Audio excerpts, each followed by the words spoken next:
I'm gonna blast off. Because I'm gonna talk about Mountainhead in a second as well. Okay. I've been transvestigated.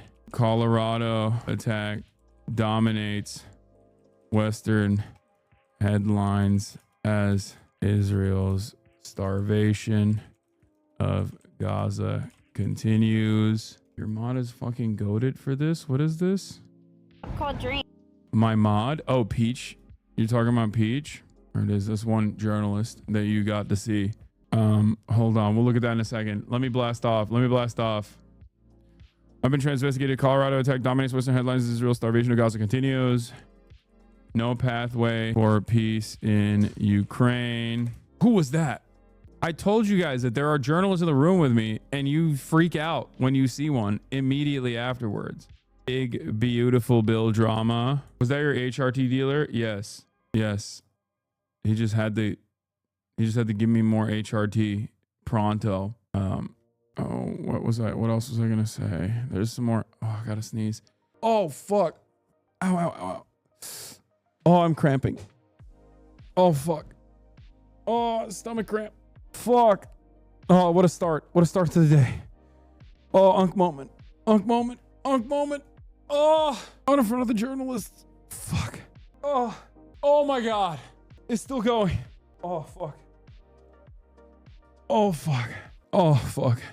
I'm literally dying. Oh, oh. Is this a hernia? What the fuck is this? Oh. Oh.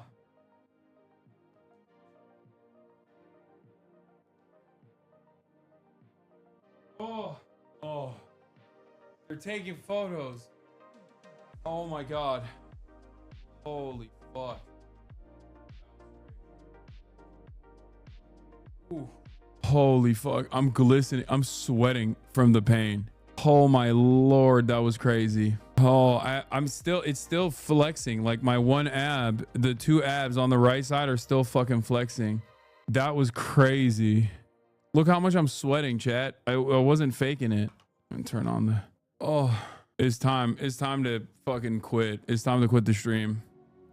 Wait, fuck. It's still spasming. Gaia, place. Why do you get those when you sneeze so much? It doesn't happen all the time. It happens like every now and then. Oh, that's what girls go through weekly. Period cramps hurt so much. I know. I'm fucking bio female. It's true. I don't have any bananas. Fuck, that was terrible. Okay. God damn. All right. Let's just blast off. And then we'll continue the news coverage. What the hell is going on in my life, dude? What an incredible way to start the day. Holy fuck. Holy moly. We need to put you in a home. Okay, everybody calm down. I played basketball for like 2 hours earlier, okay? Jesus Christ. You know what? A little bit of salt. That should do it. Oh, fuck. Okay, we fixed it. A little bit of table salt. That should do it. That should do it. All right. I've been transvestigated. Colorado attack dominates Western headlines. Israel starvation of Gaza continues. No path for peace in Ukraine. Big, beautiful Bill drama and more. Get in now. This is God punishing me for gaming. Okay, that's what happened. God said, you are fine as long as you never game. The moment you start gaming, you're cooked. I'm gonna talk about Jonathan Joss as well. All right, here, let's blast off first. Table salt. What kind of RFK style cures are you peddling? Table salt is perfectly valid. What are you talking about? Am I wrong?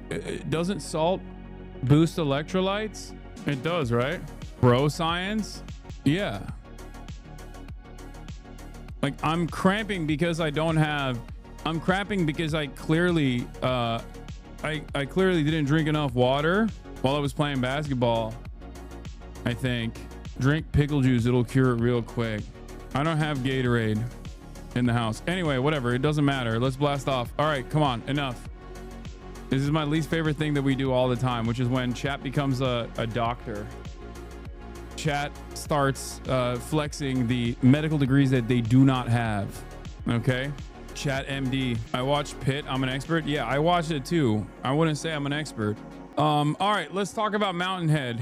Okay, for those of you who don't know, I watched Mountainhead last night.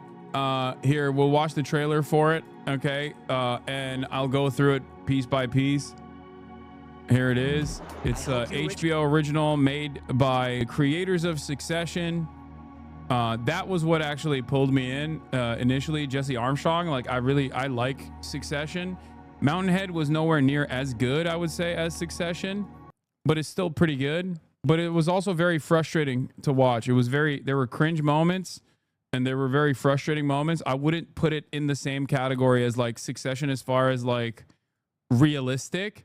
I think part of it is because my dude was afraid of going super hard on the billionaire mega donors.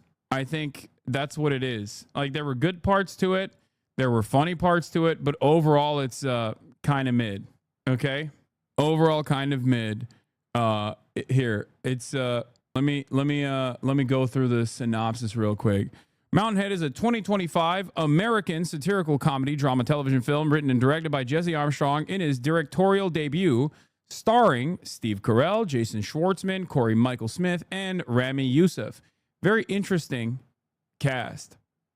Okay, very interesting cast. I mean, pretty solid cast, as a matter of fact. You got Jesse Armstrong, you got Steve Carell, you got Jason Schwartzman. I don't really know Corey Michael Smith, but you got Rami Youssef. Great cast overall. The expectation when I dove into it was that it was going to be good, right? That it was going to be at least like, I mean, it was watchable for sure, but I thought it wasn't just going to be watchable. I thought it was going to be actually good. But there was something missing. Is it going to be funny? No, it's funny in the way that Succession is, but also not as funny in the way that Succession is funny. The plot is four wealthy friends three of them are in the billionaire club. One of them is not in the billionaire club. And all four of these characters are basically like a consolidation of like real existing billionaires, for the record. Like they pick and choose from different aspects of like different billionaires. They get together. Four wealthy friends meet for a retreat amidst growing global upheaval caused by AI-generated disinformation produced and disseminated via fictional social media platform Tram. Okay? Among them are Venus Van Parish, owner of Tram, Jeff Aberdazzi, owner of Builder, a fictional company specializing in AI that creates like basically safeguards around AI. Okay. Randall Garrett, an older member and mentor of the group who has recently received an incurable cancer diagnosis, and Hugo Super Van Yalk, who, despite his $521 million net worth, is significantly less wealthy than his multi-billionaire friends.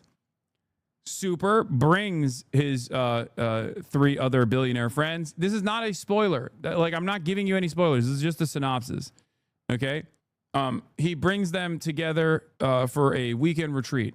Now, the parts that I want to talk about are the characters and who they resemble, or what character flaws that they have that resemble the obvious character flaws that many of the billionaires that we know and love to hate have. Okay. And I will say here, I'll go off of like the actual people in the, hold on, I'll zoom into this. This guy, played by Steve Carell, is basically like a Peter Thiel type, or a, what's the egghead? The Mark Andreessen, Peter Thiel. It's like a combination of all of those guys. The fact that he has cancer and is like is trying to cure that cancer in the most insane ways, I think resembles Steve Jobs. That's a nod to Steve Jobs, because that was what Steve Jobs did as well. For those of you who don't know, he was a bit of an RFK style. Cancer can be treated by being away from technology by the end of his life. This guy, Super, is like a shitty app developer. He's like a hanger-on, maybe like the All-In podcast style deal. His app that he has is like a meditation app that he's trying to sell as a lifestyle app. Okay. And then this is the Elon Musk archetype. He's like basically Elon Musk and Sam Altman, but like very close to Elon Musk. Okay. And this dude doesn't exist in the tech world. He is supposed to be the moral compass. He is supposed to be the everyman, but he doesn't fucking exist in the tech world. So that was something that was frustrating to me. I get that, like, in order to move the plot along, you have to make like a guy be normal and look at the insane things that are popping off. There is no guy like this that's a fucking multi-billionaire. That's not a real guy. It was so unimaginably unrealistic. It pissed me off. Yes, he is the audience surrogate. Okay. And I think he's supposed to be like a Google guy who's now He's supposed to be 60K viewers is 75 in 1 minute. Holy botters. Am I getting botted again? Oh my God. What the fuck is happening, dude? Now it says 87K. I'm getting botted. This happened yesterday too. I don't know why. It's very annoying. I mean, I'll take it. Thanks, bots. Fucking turning into kick over here. What the hell? I'm failing upwards. So, where was I? What was I talking about? Yeah, so the Mountainhead is in Utah. That's what he calls it, like Fountainhead. And can you make revenue by running ads on bots? No. Once you acknowledge them, they leave. Yeah, I know. I fell off big time. No, come back. I'm sorry. But hold on. Let me shut this off. Sorry to be that guy, but is it stupid to get a bush knife with a "we will sacrifice for you, oh Palestine" engraved on it in transliterated Arabic for whittling and similar stuff? I don't know, man. Why are you asking me this question? I don't know. All right.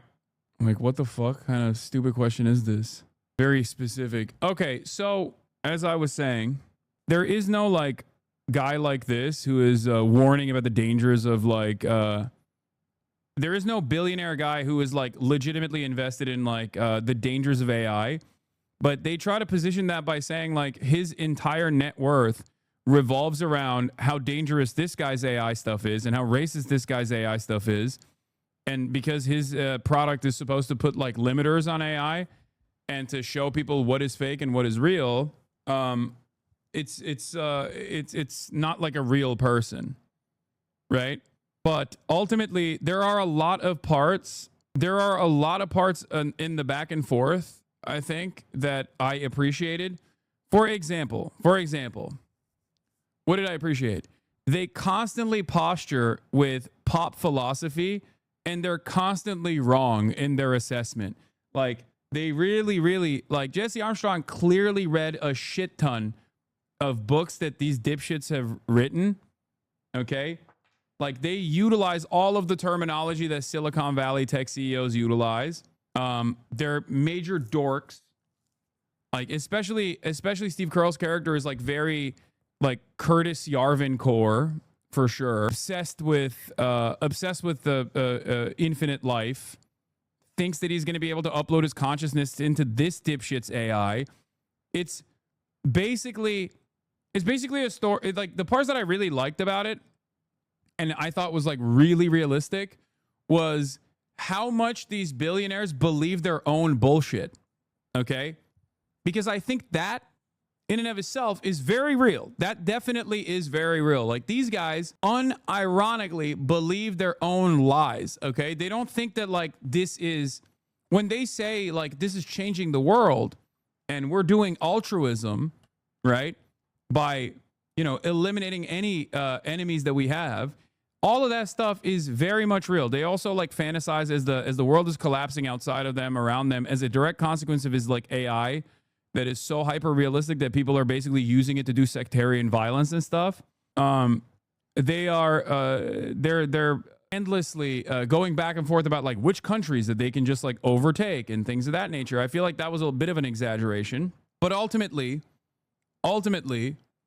I think it's a miss. The parts that I liked were, the tech lingo and things of that nature, and the realistic aspects of that, and the fact that like these billionaires believe their dumbass products actually are changing the world, and they legitimately think that they're changing the world for the better, and how much they care about their net worth growing while people are suffering. All that stuff was great, but the stuff that I thought was like really, I mean, the ending was dumb, the big hook was dumb. Yeah. Hold on. Not an exaggeration, really. They're referring to Curtis Yarvin's bullshit that Peter Thiel fully subscribed to. No, I know. But I'm saying, like, as a standalone media product, there's not like a real fucking story there, is what I mean. And my expectation from Jesse Armstrong is that this was going to be more impactful, okay? My expectation was that it would be more impactful. There would be more of a point to all of it, when in fact, there was no point to all of it at all, right? It's satire, but satire is supposed to have satire is very good at making a mockery of real things that are happening. It was a little bit of a disappointment for sure. I don't know why the reviews are all giving it 1 star though, because I don't think it's a 1-star movie. It is definitely a watchable movie. It is definitely a watchable movie. It's not like completely unwatchable. I wouldn't say it's unwatchable. There is like definitely parts. If you are familiar with like Curtis Yarvin, and if you're familiar with like the tech CEOs, like the Peter Thiels of the world and whatnot, like there will be some takeaways for you. That's it. The give soup some country plot thread was eye-rollingly bad. Yeah, I didn't like that at all. I did not like that at all. I hated that. Like their discussions about like overtaking Argentina and other countries, like all that stuff was so stupid. And I hated the ending. I hated the ending. It just made no sense whatsoever. Like, I know that these guys are supposed to be sociopaths, okay? And every single one of them is supposed to be like a shark. But ultimately, like, they just do not, they don't even behave like sociopaths in a way that is like decipherable. Folks, don't mind slumming it in the humble abode of the poorest billionaire in the gang. But this is exactly why I built Mountainhead. Look at this place, Soups. Thank you. No, I just said look at it. No compliment implied. Simply look at it. Here we go. All right. 4 presidents of tech. Get yo net worth 63 bill. Feels good. 220 bill. Guys, is this on every channel? There have been a number of occurrences since your launch. UN officials are now openly attributing the recent uptick in ethnic tension to powerful new generative AI tools unveiled last week on Tram. I just want to say this is not on you, Venice. Obviously, it's not on me. Why would you even say that? Also, this dude is too hot to be playing Elon Musk, okay? Elon Musk is a creature, okay? He is what is known as, in the old world, a grotesque, okay? So the fact that he is like actually a hot guy who's kind of shredded pissed me off. I know that he's like a Zuck and Elon Musk archetype. He looks more like the guy that owns Telegram than either of those dudes. Your platform is inflamed, a volatile situation, Weapon stockpiling, some bank runs. violence, chaos, and people are dying. You're not real. Heads don't explode like that. Heads don't explode like that? No. How do heads explode? We are the smartest men in America. We literally have the resources to take over the world. This ugly death trap house might have just become humanity's global HQ. Boom. The president wants to speak to us. Guys, we could actually do this. I can handle Argentina and Paraguay. We could probably buy Haiti or Belgium, those chocolatey assholes. Yeah, it's cringe. This does not look like somebody who should have the keys to America. The world wants your algorithm to stop being racist and shitty. Are you trying to hurt me? Things can't get any worse. This is a terrifying experience, and I don't know that I'll ever recover. Anyway, I mean, I can see the point of it not having a point, a whole bunch of performance for nothing. Dude, holy shit, I think I worked electrical in that house that they're in. It's a $20 million mansion in Park City. Working at that house literally radicalized me with realizing there's a ridiculous wealth inequality in the U.S. It's a fucking nice-ass house, bro. It is. This movie looks like shit, to be honest. I did like the U.S. coup angle, but then he dropped it. No, it wasn't that good. It wasn't good at all. There were so many things that were so, like, patently unrealistic and so spectacular that it just like made no sense. Okay. And before he said it's satire, it's like, yeah, but it's supposed to be realistic. It's supposed to be like realistically and accurately making satire out of like the way that billionaires operate. And it wasn't just like a cartoonish depiction of billionaires. I feel like it didn't go hard enough on their sociopathic nature. And they also simultaneously did not. There was just nothing going on. There was nothing going on beyond just like billionaires being fucking insane.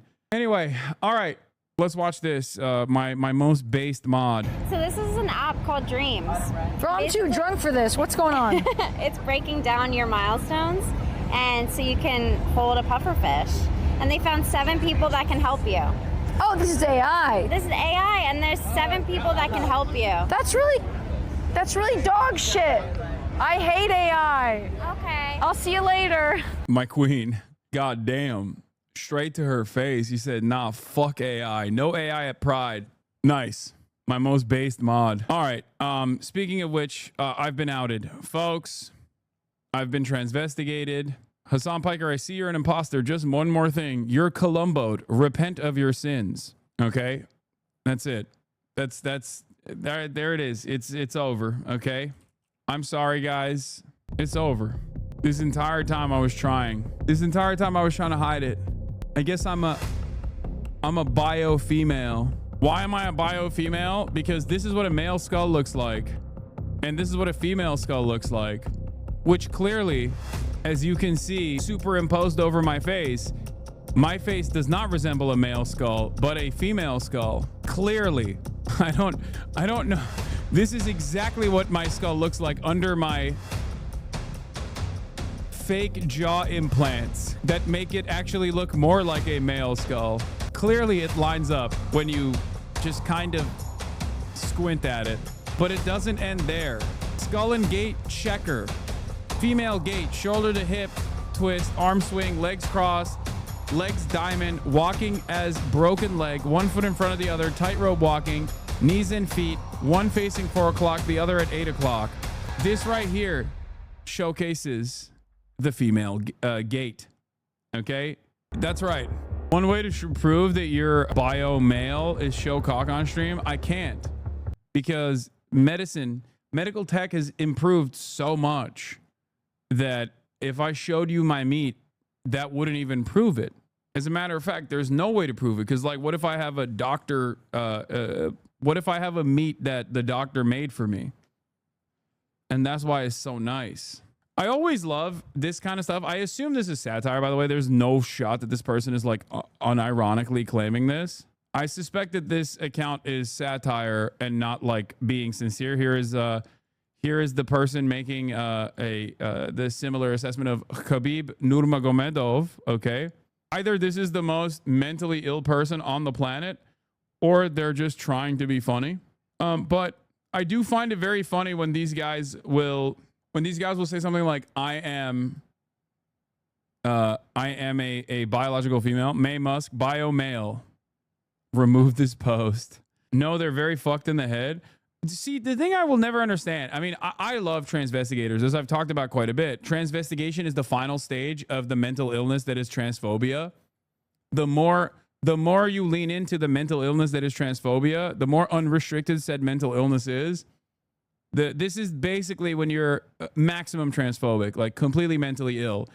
And the reason why you get this way is because this is basically a recognition that gender is a performance.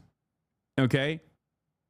It's ironic that the more honest you become, the more you lean into the mental illness, the more you are cognizant of the reality that gender is a fucking performance. Because you think everyone and anyone can be trans, because yeah, that's the truth. Do you not understand? These guys think every fucking woman is actually secretly a man, and every man is actually secretly a woman. Do you not understand? It basically proves the point that, you know, people who talk about gender as a social construct, as a social performance, a social phenomena, are making when they subscribe to that same notion, but from the opposite ends. It's basically a full circle moment. The more you lean into transphobia, the more you start panicking that anyone and everyone could be trans. If anyone and everyone could be trans, then gender has to be a performance. That's it. That's why the we can always tell crowd is oftentimes wrong. Which brings me back to my original point, which is just let people fucking be whatever they want to be. Who gives a shit?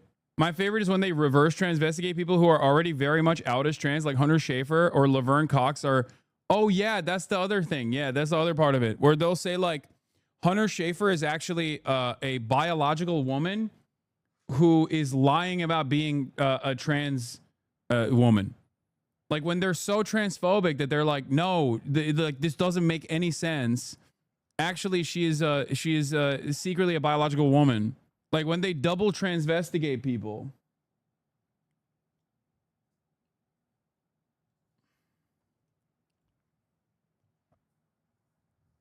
If May Musk is bio male, then Elon Musk was conceived by Mpreg. Think about it. Yeah. In any case, the you can always tell crowd demonstrably can't always tell. Okay? They can't. But of course, wanted to start off the conversation on Pride Month with a little bit of fun, a little bit of a transphobia panic narrative here, just to get it started on the right foot. Obviously, there's not a lot of consumer flack that you will see this Pride Month because under the Trump regime, corporations have completely dropped the notion that they give a single fuck about gay people or trans people, even aesthetically. So there's not much the right-wingers can get mad about on their daily treat ride to Target. I also have not changed my profile pic to a gay one because I myself am a corporation. And the only reason why I would change my PFP to a gay one during the month of Pride was because I was getting my notes from corporations. And since corporations no longer do it, I'm not doing it either. Finally, yeah, Hoscore, no longer lying about caring about the gays. That is where we're at. Finally, Hasanabi Productions ends DEI. Yeah, no more DEI. DEI or die, as I always say. This is the biggest proof you're a man, because how did you make Cutie this mad? Oh, this was a fun one. I lobbed this her way on purpose to piss her off, and it worked in spectacular fashion. I'm such a piece of shit. Wait, you got invited to YouTube prom or Ludwig got invited to YouTube prom? Oh, the comment section is gonna look spicy this week. You know what? You don't have to listen to him or tolerate him. Who got invited to YouTube prom? I did, you mother. I did. Ludwig is my date. Ludwig wasn't invited to YouTube prom because him, just like you guys, turned down all these invitations. You always get to cool things, and so you don't get invited again. You only get a few chances in life, okay? It's not a Nintendo game. You can't just restart it, you. That's why you say yes to things and you appreciate your invite. Yes.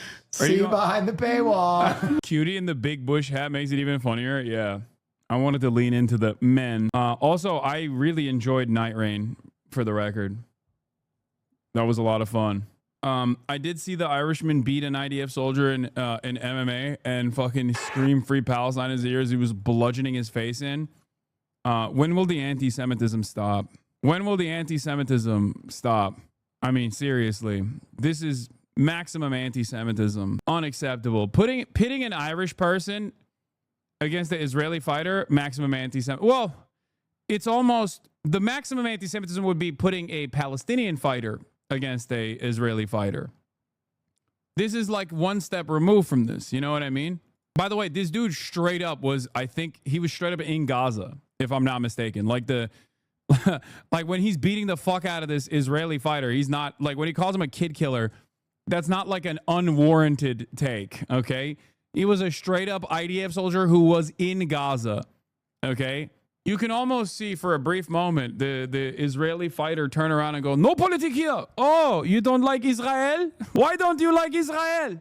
Oh, Israel no good. Do you love Israel? But he can't because he's getting fucking choke slammed. Okay. In his mind, he's thinking, no politic here. No politic here. Israel, number one. But it's just only blood is coming out of his mouth. Okay. To be fair, you know, on even ground, on equal footing, perhaps he doesn't have air support. This is not the best style of fighting for the Israeli diaper force. You know what I mean? Oh, yeah. Here he is, by the way. There it is. Yo, this is Meshuki Faraj. The Israeli soldier, the Irish MMA fighter Paddy McCory, humiliated last night. He's a baby killer. Don't fall for it. It's a hate crime. Is not. To celebrate my 25th birthday tomorrow in a place like this, I didn't think I'd get it. Fire. Yeah. Oh, he's not Meshuki. He's just Shuki Faraj. My bad.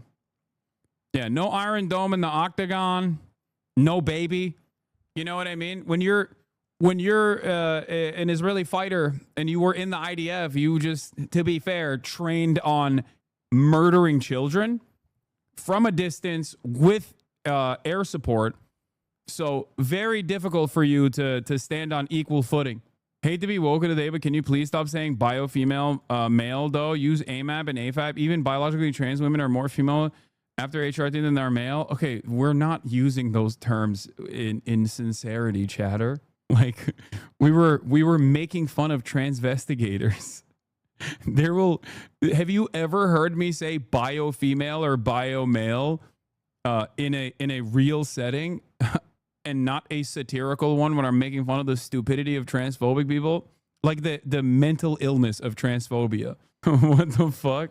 Bio German though. Anyway, imagine training your whole life to be the most moral and efficient baby killer, and they force you to fight a grown man in a ring on live TV. Shaking my head. This is incredible anti-Semitism, and the fact that they allow this to happen is unacceptable.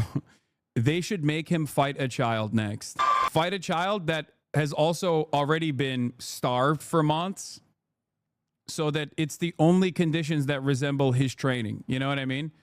Fight a child that has been starved for months, that is basically living in a bombed out tent. Only then can he actually get a couple licks in.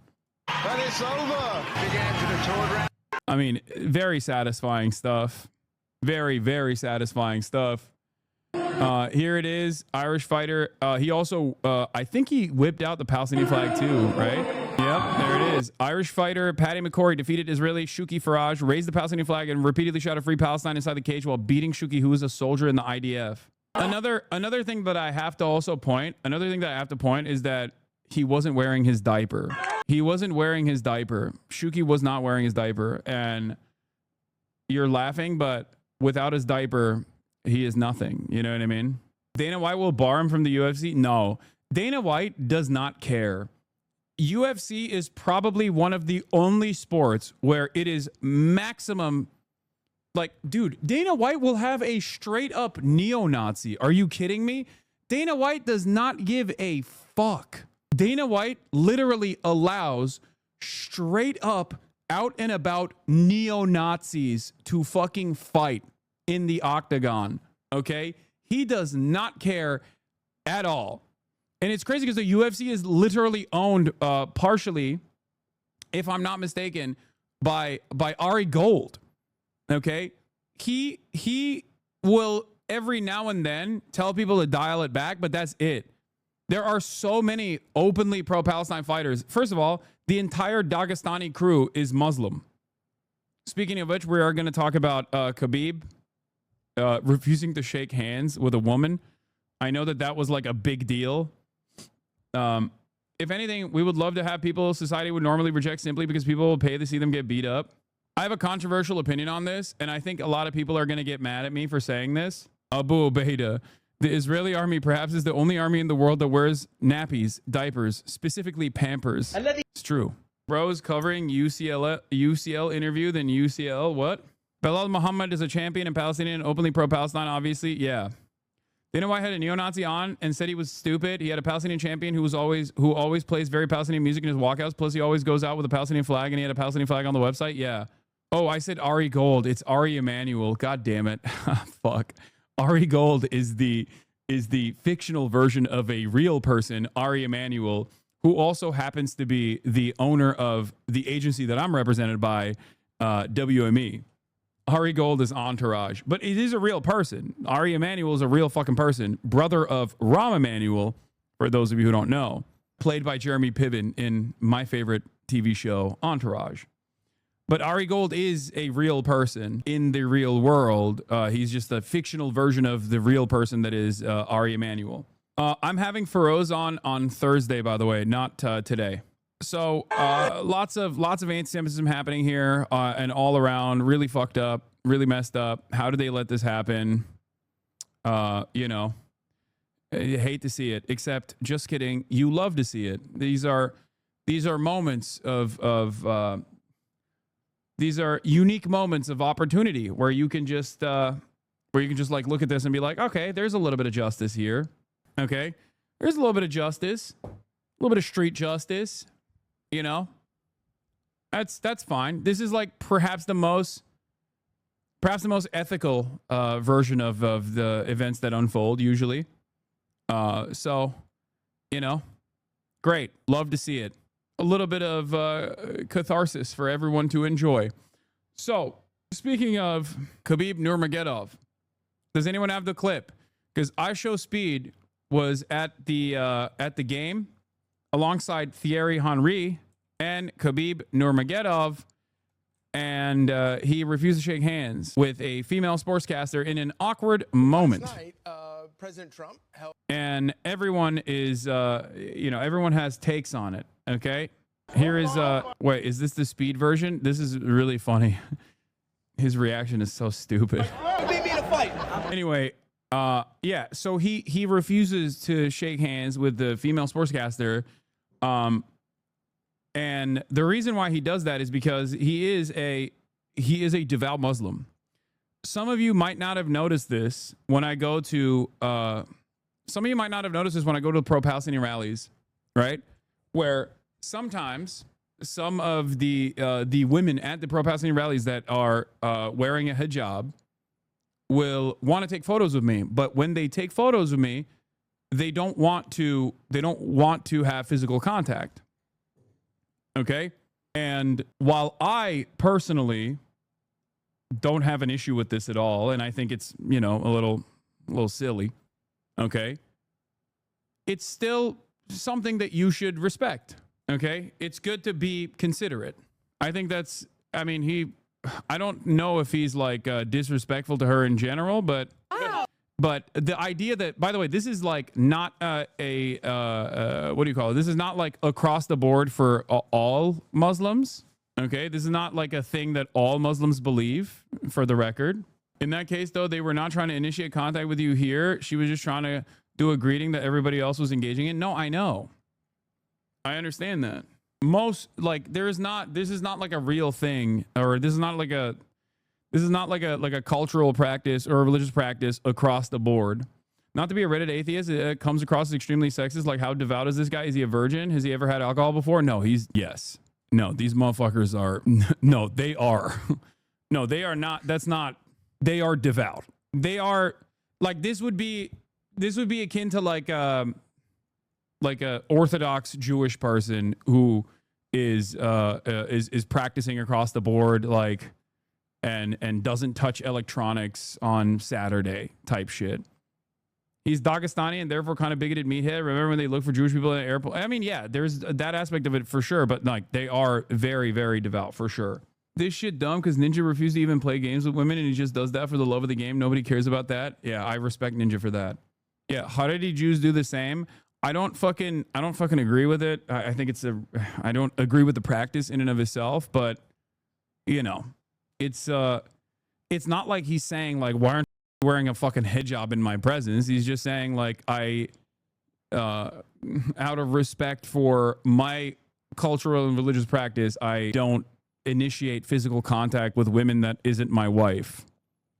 And I feel like if he was, I don't know, I feel like if he was a different religion and following a different religious practice, people would probably be a little bit more understanding of it. And I don't even think he was like trying to be rude. How are you guys? You okay? How are you, sir? Nice to meet you. Welcome to the show. Like he acknowledges, he says, "Oh, well, hi," like instead of. Apologize. Thank you so much. Look at Speed's face.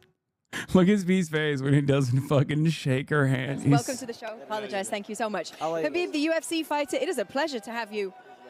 We didn't know you were here. This guy, me, Yeah, you. You're a big PSG fan. Yes. Always have been? Lifelong? Honestly, since when I was kid, I was Real Madrid fan. Okay. Wow. Yeah, it's not like he's like ignoring her. He's like talking. That specific aspect of the religious practice is silly. He was polite about it though. It's just a silly thing. Exactly. He's not like ignoring her. He's not saying like, no, I'm not going to talk to you or anything like that. He's basically saying like, oh, I don't establish physical contact with women that isn't my wife. That's it. Okay. I think people are making Republicans and conservatives are making a bigger deal out of it because it's Khabib doing it and because it's a Muslim man doing it. That's the other thing. Yeah. But if you are wondering, is he a real devout guy or is he just like simply misogynistic? No, he's a real fucking devout dude. 100%. That's not like, that's not even remotely a joke. Now, having said that, it's not like this degree of enforcement. This degree of enforcement is certainly regional or certainly up to the individual. Overall, the reason why I brought this up and the reason why I'm talking about like how how bigger of a deal people are making about it is because I just don't like, it can be treated as a unique trait, a unique cultural norm, but because it's Khabib, because he's Muslim, because it's Khabib, people obviously are going to make a bigger deal out of it. And before people say, wouldn't you make fun of Mike Pence for the same things? Yes, I would. 100%. And I do. 100%. Do you want to know why? Because he didn't grow up in a fucking mountain, okay? Slapping rocks for the majority of his goddamn life. Michael Pence is a born-again Christian that grew up in fucking Idaho, okay? Don't you think that there's a little bit of a difference there in terms of like what kind of religious practice that he is choosing to apply? You're talking about a dude who's like wrestled bears in his most fucking formative years. And it's not like it's not like this is the only part of the religious practice that he keeps up with and everything else he just like goes crazy over. Like he's not like drinking alcohol or eating pork or fucking gambling. Like these are all of the other things that he also doesn't follow through on. Yeah. Also, not exactly the best takes across the board for a guy who, you know, spent most of his fucking adult life getting his head slammed. Like you're making a comparison. You're like, set your expectations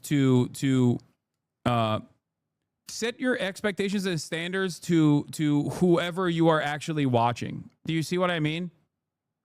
Like whenever people come in here and they show me like another fighter that is like super pro Trump, I'm like, yeah, dude, their fucking job is to get bludgeoned in the face. No wonder after a long career, they end up believing right-wing shit. Look at John Fetterman, okay? One stroke, and as a goddamn senator, look at where John Fetterman is. Do you understand? Like, yeah, I think I have a lot more leeway when it comes to people who are professionally getting their head brutalized. Khabib didn't get hit. He was the one dealing CTE. I mean, I'm sure throughout his training, he has had his head slammed. Like, what are you talking about? Or at least choked out in a way where it cut off air circulation. Do you see what I'm saying? Nobirbek Yakuboev, an Uzbek grandmaster, refused to shake hands with Vaishali Ramesh Babu, an Indian grandmaster, before their game. Yakuboev later explained that his decision was based on his religious beliefs, specifically that he does not touch women outside his family. But, of course, one of my favorite things that I see quite frequently is conservatives hating the conservatism of other countries, okay? Because you got Fox News up in here. And there's a different reason for why they're doing this, of course. It's because Khabib is also super pro-Palestine, as many of these Muslim fighters are, talking about how insanely disrespectful it is. Bro, you're Fox News. What do you mean? You celebrate when Mike Pence does it, but then when it's like some random fucking dude that grew up on a goddamn mountain, you're like, oh, how dare he? Like, what do you mean? You hate the conservatism of other fucking countries, and you act like their conservatism is barbaric. Meanwhile, you're trying to do this in this country. I don't think they defend Mike Pence anymore. Okay, I'm just saying, like, well, they defend Michael Penis, okay, Mike Johnson, and his ridiculous, like, porn app shit that he uses. Baba, ihtiyacımız var mı bir şeye? Okay. 2. Eyvallah. Yok. There's also a star-studded award-winning movie about how Fox News is a cesspit of sexual harassment. Yeah, exactly.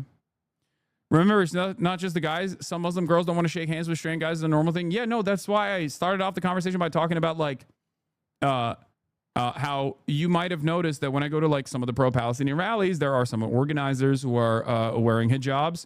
And some of the hijabi organizers don't mind taking photos and establishing physical contact with me, but others don't. And I respect that. I don't just go, oh, no, I'm going to fucking hug you now. I'm going to dap you up. I will always go for a handshake. And sometimes they will say, oh, no, not for me. And I respect it because I respect people's fucking boundaries. I don't turn it into like I respect people's personal boundaries in the same exact way that I would respect someone who is saying like they have a sensory issue. You know what I mean? If they have some other reason as to why they don't want to do it, you know? That's it. That's just the way I operate. And I think that's the way that you guys should operate as well. It's just like, don't be weird. Anyway, Nah, bro, that's not right. You would like to have respect then? What? Hassan headshots? I think my attitude or my acceptance of like whatever religious practice that you want to abide by begins and ends at the moment of legislation. Okay? That is my red line. Like if someone wants to not establish physical contact with members of the opposite sex or whatever, fine. I think it's strange, but you know, do you. But the moment that you're like, this is supposed to be the law, that's when I'm like, nope, fuck no. Okay? Abso-fucking-lutely not. That, I think, is unacceptable. Giving people the freedom to choose is the correct thing to do. Just started watching the streamers and somehow stumbled among Asmongold streams. And to be honest, the last 2 days has been nothing but underlying ignorance and hate towards Muslims. On top of that, there were 50K people watching and agreeing to him. As a Palestinian, it was very surprising and concerning how ignorant most people are. Welcome to the United States of America. Sorry, this is how it is. Forced handshakes for Muslims is a common Islamophobic practice in Europe. What? German citizenship denied for refusal to shake woman's hand. The man aced the German naturalization test, but refused to shake hands with a female official, handing over his citizenship. Despite claims he will not shake hands with men either, his citizenship has been rejected. Nice. Someone is saying this is how it is in Denmark too. What? Where is the line? Some religions say homosexuality should be punished with death. Should we just respect their religious beliefs? At what point did I say that I said the exact opposite of this question that you're launching? I said the moment, not even death, the moment where you're like, oh, we should enforce this no contact rule by law, okay? Not even death for homosexuality, but enforce the no contact rule by fucking law is the moment where I'm like, fuck no. What the hell, chatter?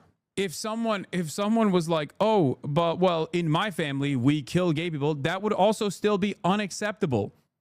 Okay? That's still a hate crime and murder. What the fuck are you talking about? By law means in government, that's a ridiculous standard that ignores all interpersonal religious harm. No, you do not understand what I'm stating here at all. And I think it is by design because you're being a Reddit atheist. Okay? Obviously, there are still harmful practices interpersonally that I still find to be unacceptable. What the fuck are you talking about? Someone not fucking shaking hands, like a woman. Okay, let's think about a Muslim woman who doesn't want to shake hands with any men that is not in their family. Okay, not in their family, not an immediate family member. Like what's the take that you're like, no, I can fucking hug and kiss them if I want to? Like, what the fuck are you saying? How is that a comparison to anything else? Knight Templar. As long as it doesn't, as I said, as long as it doesn't actually override other people's bodily autonomy and other people's personal boundaries, you can do whatever the fuck you want. I don't give a shit. Also ironic that you're talking about Islam, right? Like you're making this criticism against Islam when your name is Knight Templar. What the fuck? Classic case of conservatives who hate the conservatism of other conservatives when they're fucking brown. This guy's like Deus Vult memeing in the chat while also going, yeah, we want Christian Sharia. We don't want fucking that barbaric Muslim Sharia. Excuse me. Hello? It almost comes across as though they're like jealous. Like it feels like a lot of Christian right-wingers are just like jealous of the shine that Islam has. You know what I mean? Where they're like, how come they get to do it, but we can't do it because of le wokism? Like another example of this is like if people don't want to fucking consume alcohol, yeah, great. Don't do it. You know, I'm not gonna shove alcohol down your throat, right? But I don't think alcohol should be illegal. You know what I mean? Islamogoshism. Is all fundamentalism be for real, right? But that doesn't mean the whole religion is harmful. Use nuance and be normal. Facts, literally. Yeah, I mean, I think fundamentalism is completely unacceptable. But even beyond the way that people choose to abide by their own religious practices, the moment that it actually touches on another person's personal liberty is the moment where I'm out. That's my point. I hope people understand what I mean by this. Okay? Yeah.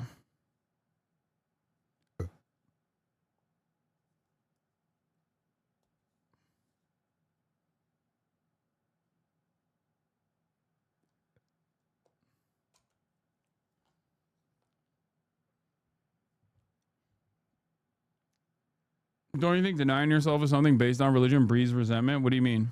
You have been exposed by Liv Agar? Oh no. It's over for me. It's over. Please, Charlie Kirk has more in common with the cartoonish version of Islam he's invented in his mind than with contemporary Western philosophy and rights theory, which he hates. Exactly. When Charlie, by the way, everyone is hitting the fucking Islamophobia takes. Islam is not compatible with Western civilization. Like, one of the greatest examples of our modern understanding, or the cartoonish and racist understanding of Islam in the Western world, one of the greatest examples of how silly that is, and how much of that is actually motivated by the material conditions in which, like, at least the Muslim countries that we think of as the entirety of the Islamic world, specifically regions that have been dominated by Western imperialism, the greatest antidote to that kind of thought is looking at Muslims living in the fucking Western world, with some notable exceptions, of course, of like some of the weirdos in England. But ultimately, American Muslims, and I've shown this before many times, and it breaks people's brains. Like, there are plenty of Pew Center studies that actually look at different demographics, different religious demographics, and their attitude on progressive issues. And one of my favorite brain-breaking studies that immediately destroys this argument is the attitudes that American Muslims have towards gay people. Did you know that American Muslims, by and large, have a much more tolerant approach to homosexuality than the white evangelical Protestant base does? Also, on top of that, who do you think is a more domineering force in American politics? Who has more outsized influence? American Muslims or the white evangelical Protestant base? Much to consider. So when Charlie Kirk talks about Islam not being compatible with the West, it's quite interesting, because he derives a lot of his base of support from the white evangelical Protestants, who are more bigoted than the American Muslims are. Yeah, there's also this part of it as well. Western civilization being built on top of a mountain of skulls. Reddit atheists love to talk about fundamentalism like it's an exclusively religious thing, and then have almost the exact same incel-like beliefs about women, but in an atheist way. Yeah. Yeah, this is it. How Muslim Americans compare with other religious Americans, the intensity of religious identity, not unlike evangelicals. This is from 2007. There are, what do you call it? There have been numerous studies conducted since then, so I don't know what this study looks like. U.S. Muslims more accepting of homosexuality than white evangelicals. A recent survey by the Pew Research Center found a notable shift in the views of American Muslims when it comes to homosexuality. Like, think about it this way. Think about it this way, okay? Who is one of the wokest congresspersons that you know? Ilhan Omar. Ilhan Omar is Somali ethnically. She is Muslim. She is a black woman who wears a hijab. She is also pro-trans. She's pro-gay. She's pro-trans. She is constantly yelled at for those positions. Compare the likes of Ilhan Omar, who is Muslim, to someone like fucking Ted Cruz, who is Christian. Who do you think is more progressive? You're right about America, but isn't whole true in Europe? No. Even in Europe, there are numerous reasons for why this integration does not take place. Or rather, people find themselves resentful of... Wait, hold on. What is this? Hold on, I'm getting some reporting. Just finished watching the latest Piers Morgan episode, and I think Piers is Hamas now, lol. Yeah, I doubt it. No religion is a monolith, okay? Christians are not a monolith either, which is why I specifically singled out white evangelical Protestants, partially because they are a very important base for the Republican Party with an outsized influence, okay? And partially, even then, there's obviously disagreements there as well. But the reason why it would be similar to comparing like a Salafist sect of Islam, okay? A Salafist sect of Islam that is bred in some part of the European continent is not going to have any fucking motion within the legislative body whatsoever. I don't agree with it. And I think it's ridiculous fundamentalism. But you still have to recognize how much people like this get played in the media, and how much there's a hyper focus on people like this in the media, as opposed to just a bunch of secular people of the Muslim faith, like people who don't really care about abiding by the religious practice, or at least like trying to enforce their beliefs on others. A lot of Muslims in Europe vote for the left, not necessarily because of cultural progressivism, but because the left is only the only people who defend them. Take Mélenchon in France. LFI gets crazy margins from French Muslims. Yes, absolutely. And for the record,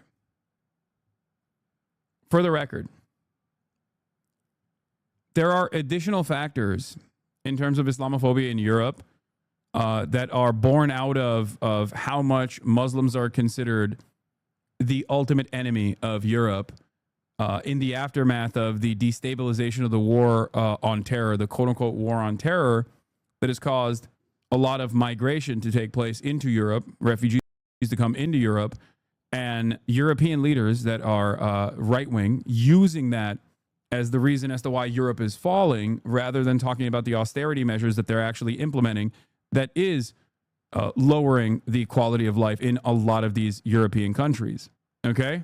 It's the same principle behind how in the United States of America we talk about undocumented migrants. That is a much larger factor in American existence as opposed to migration patterns from the Middle East. Wait, they talking about Muslims while they make up less than 5% of most European countries is insane? Exactly. Did you see Alice's new video on Mélenchon? You got a shout out. Mélenchon's war against the French establishment. Ooh, that's cool. I could watch that potentially.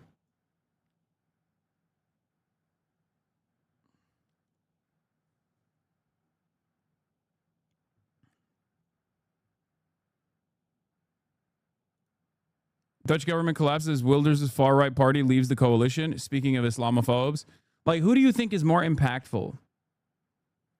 Who do you think is more impactful in your lives if you're like in the Netherlands, okay?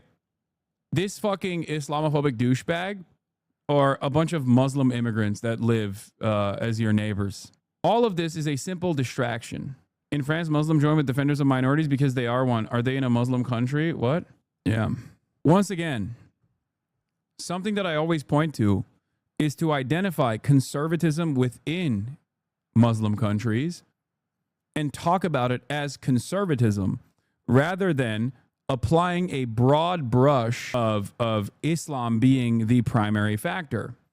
This is part of the reason why I will always repeat that I am a Muslim. I come from a Muslim family. I come from a Muslim country. Okay? Because there are, just like with Christianity in the United States of America, there are a million different ways in which people can be culturally or practicing religious Muslims. That's it. It's to show you that it goes far beyond the established Islamophobic narratives in the West. Narratives that are oftentimes weaponized by those who personally, unironically believe the cartoonish depiction of Islam, but in a Christian version of that. Okay?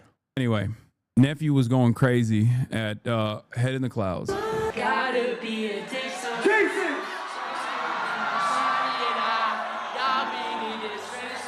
I just did a song with Jackson. Put your hands up. That's your nephew, little pup? No, he's too big for me now, dude. It's over now. We can't link up with nephew any longer. He's too famous now. He's too famous. He's too mainstream. Nephew forgot. American mainstream white culture and Christians try to put Islam, Judaism, Hinduism, etc. into Christian-shaped box of religion. It's more than that. It's the things you do. It's identity, but it's also the customs that remind you of home and family. Not everything is just belief in God. It's also ethno-religious culture. Yeah. All right. Let's get to suspect in Boulder attack had no regrets, said he would do it again. Officials say. We'll talk about that, obviously, and more. They're going to definitely deport this guy. I think they're probably going to deport his family as well, it seems. Family of Colorado anti-Semitic attack suspect is taken into ICE custody. Family of the Egyptian national charged with attempted murder after an anti-Semitic Molotov cocktail attack in Boulder, Colorado has been taken into ICE custody. The suspect, this is the most Israel shit, by the way. Like, Like going after the family members of a suspected attacker is exactly like what's next? Are they going to bulldoze the house too? Like that's what they do in the West Bank. They'll be like, "Oh, you're a terrorist. So now we're going to fucking detain your whole family and bulldoze your house."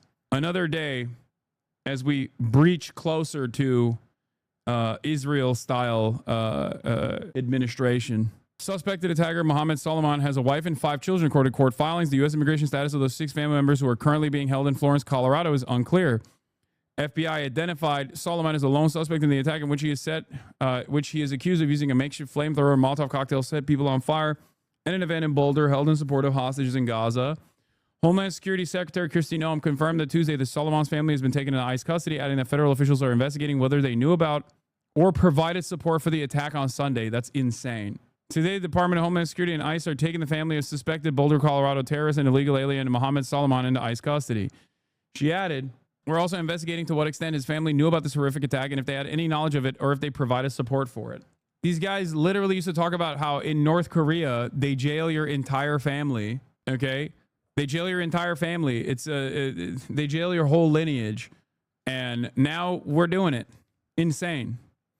Solomon, who now faces federal hate crime and multiple state felony charges, appeared in state court Monday and is expected to appear in federal court on Friday. CNN has reached out to his attorney for comment. Imagine if we did this with school shooters. Yeah, that would be fucking heinous, unless it's their parents and they did literally buy them the gun, okay? But that is within the legal confines of moral culpability for the legal guardians of a person who is a minor, okay? As opposed to an adult and blaming the children of an adult for doing a crime. $1 million. That's the bond amount for the man accused of carrying out a hate crime attack on peaceful marchers in Boulder, Colorado. He remains behind bars this morning. Our Naomi Ruckham joins us here in Studio 57 with more on this case. Good morning, Naomi. Errol, good morning. Mohammed Solomon had been planning this attack for quite some time, but it wasn't until he carried it out this weekend he had been driving for Uber. He'd passed recent background checks, too, despite living in the U.S. illegally after overstaying his visa. But he was also spending his time researching how to make Molotov cocktails on YouTube. A memorial of flowers and flags is growing at the scene of Sunday's horrific fire attack in Boulder. I feel like it's important to make it beautiful with flowers and show that life will continue even though violence has happened here. Police say at least a dozen people were injured, some with severe burns, when the suspect, identified as 45-year-old Egyptian national Mohammed Solomon, threw Molotov cocktails at demonstrators marching peacefully in support of the October 7th Israeli hostages. Witnesses say he yelled "Free Palestine" during the attack. Do you understand it? Yesterday evening, the suspect made his first appearance in court. He is facing multiple felony charges and a federal hate crimes charge. When he was interviewed about the attack, he said he wanted them all to die. He had no regrets, and he would go back and do it again. According to court documents, the suspect told investigators that he had been planning the attack for a year and that he used Molotov cocktails because he was denied the purchase of a gun because he was not a legal citizen. The Jewish community is beyond upset. Councilwoman Tara Weiner knows 4 of the victims, including an 88-year-old Holocaust refugee. I talked to some of them who could answer the phone. They'll be okay physically. As the city now works to unite after an attack that shook the Jewish community. Police say 16 unused Molotov cocktails were found near the scene after the attack. Solomon is due back in court on Thursday. He has not yet entered a plea. According to court documents, Solomon has been living in Colorado Springs with his wife and 5 children. And though he'd been planning the attack for a year, he was waiting until after his daughter graduated to carry it out. Mohammed Solomon now faces life in prison. Errol? Oh, stunning developments there, Naomi. Thank you. CBS News Justice Department reporter Jake Rosen can explain some of the charges in this case. Good morning, Jake. So there's a lot of new information we just learned there, but the suspect's immigration status, how might that impact the charges? Well, Errol, we've seen in some of these high-profile cases that the Trump administration has decided to, instead of actually charging and going through the prosecution process for people who it alleges of dangerous criminal acts, they've attempted to deport them. Although, obviously, however, in this case, it looks like, at least in Colorado specifically, and because of that federal hate crime tacked on top of it, he'll likely still be charged and prosecuted here in the United States. Although the Trump administration... By the way, yeah, brief note, but he tried to get a gun, but he couldn't. Something to take note of, considering that if he was able to get a gun, there would have been most likely a far larger number of victims and some who actually died as well. Okay? So yet another glaringly obvious example of gun control. Gun control saving lives. People in the White House like Stephen Miller, Caroline Leavitt, and President Trump have all made clear that they take issue with the fact that this man had allegedly overstayed his visa, and that at least that's not an uncommon process, right? There are about 1% to 2% of people who are on the type of visa that this man was on do overstay, but obviously it proves their point that there were dangerous criminals all across the country who are not technically supposed to be here. There was allegedly some real premeditation ahead of this, many unused Molotov cocktails allegedly, and you have the suspect's apparent lack of remorse. How might... Drone over the Madeleine right now. There's a drone over the Gaza flotilla. The flotilla headed over to Gaza. Jesus Christ. A judge interpret all that? Well, certainly more to come, and we haven't even seen the official charges filed in Colorado because they added 4 additional victims during that press conference and as investigation kind of wrapped up at the specific scene of the crime. Although if you do the math, Errol, it's been about 8 charges per victim, including assault, premeditated first-degree murder, and a couple of others. So we're likely to see, in addition to those 42 charges, upwards of 2 or 3 dozen more. Certainly that would put him in the 70-plus charge category. And then in addition to that, the federal investigation is still ongoing, Errol, so we'll see what happens in that court appearance on Thursday, and certainly more to come, as the Department of Justice has said they're going to prosecute this fully. That might mean adding terrorist charges or potentially more violent charges at the federal level. Yeah, so much more to see in this case. Jake Rosen with the latest. Thanks, Jake. Breaking news to tell you about. The wife and children of the Boulder, Colorado suspect, Mohammed Solomon, have been taken into ICE custody. The story breaking this hour. Alex Stone has it for us. Alex, what more do we know? Yeah, since we were talking a moment ago, Kira, we just got confirmation. Our Luke Barr confirming through sources of the wife and children of the suspect of Mohammed Solomon have been taken into custody now by ICE and HSI, Homeland Security Investigations in Colorado. The family is being, we understand, processed right now for expedited removal out of the U.S. Remember, Solomon, we know, was in the country illegally, overstayed a work visa. It would seem his family probably was in the country illegally as well, that they are now in custody and getting ready for removal from the U.S. All right, things are happening fast. Alex, appreciate you. Thank you so much. We'll stay on it. You got it. Ya Allah. Before we move on to what's going on in Israel sniper drones used in 8 attacks, Gaza witnesses claim. We are obviously going to get into that. There's been a little bit of a back and forth on this as well. I think that the way that the media is covering this story and talking about it is pretty crazy, but also expected. They are just gearing up for the post 9/11 style Islamophobia. They're greatly amplifying the post 9/11 style Islamophobia, and it is legitimately terrifying. I beg you, reach the flotilla and talk to them, please. I can't. I mean, I've DM'd some people that are on the flotilla. Stop fucking saying, please talk to the flotilla. I am already working on it. Like, what are you talking about? I'm already working on it. What do you want me to do? So there is a Freedom Flotilla coalition. Okay. For those of you who do not know, I don't have Telegram, by the way, so I don't know how I can watch this. There's no way for me to watch this because I don't have Telegram. You're sending me a Telegram link, but I don't have Telegram. Anyway, it's on Instagram. I'm not seeing it. But yeah, one of the people on the flotilla, Thiago Avila Brazil, follows me. I'll follow him back. He's the steering committee member of the Gaza Freedom Flotilla, but I don't see him live streaming, if that's what you're saying. Tiago, it's not showing up for me. Oh, it's just a video. Okay. Here on board the Madeleine, we are on our mission to break the siege of Gaza. This is the third night, and there's a drone on top of our ship. We need your support right now, right now. Please tell everyone, demand a safe passage. If this is an attack, we need your support right now. Hey everyone, this is Tiago Ava. Please explain what a flotilla is. Okay, so in the past, activists, okay, Brazil chatters, please stop. Protests erupt after Massachusetts high school student detained by ICE. I'm obviously covering something else right now, okay? I got it, okay? Stop fucking sending me other links. Listen. In the past, there have been numerous attempts to break through the unjustifiable Israeli blockade by sea to bring in aid directly to the Palestinians. One of the most famous examples of this was Mavi Marmara. Okay, I've covered this extensively. This was also a radicalizing moment for myself. Okay, Mavi Marmara was a passenger ship that tried to, as a part of the Gaza Freedom Flotilla, tried to break through the unjustifiable Israeli blockade to deliver humanitarian aid to the Palestinian population living in Gaza. Okay?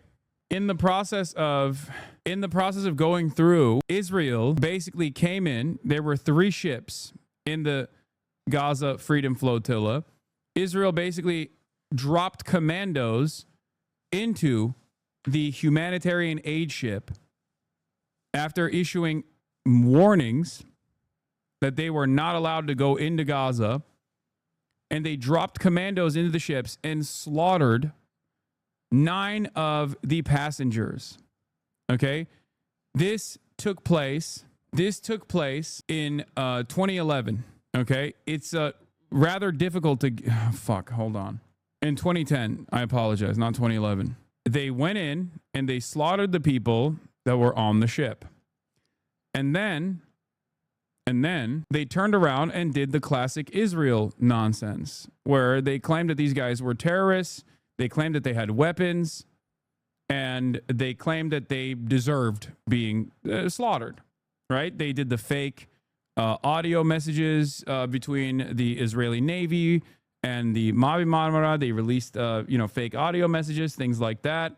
Recently, there were numerous attempts to implement a similar flotilla to bring humanitarian aid directly into Gaza.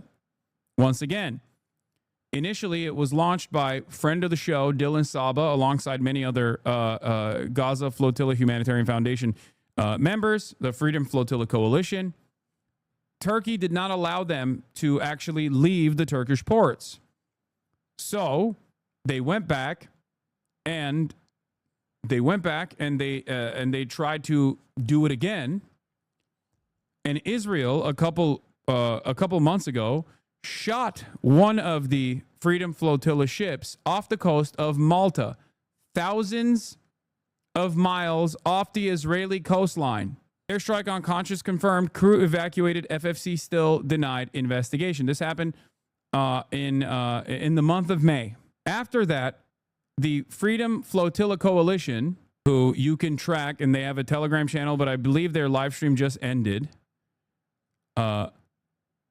The Freedom Flotilla Coalition went back with another ship called Medellin that had Greta Thunberg, Rima Hassan, who is a part of France Unbowed, the party that I interviewed the head of, Mélenchon, okay, alongside other famous activists, and even Liam Cunningham, who was Davos Seaworth from Game of Thrones, okay?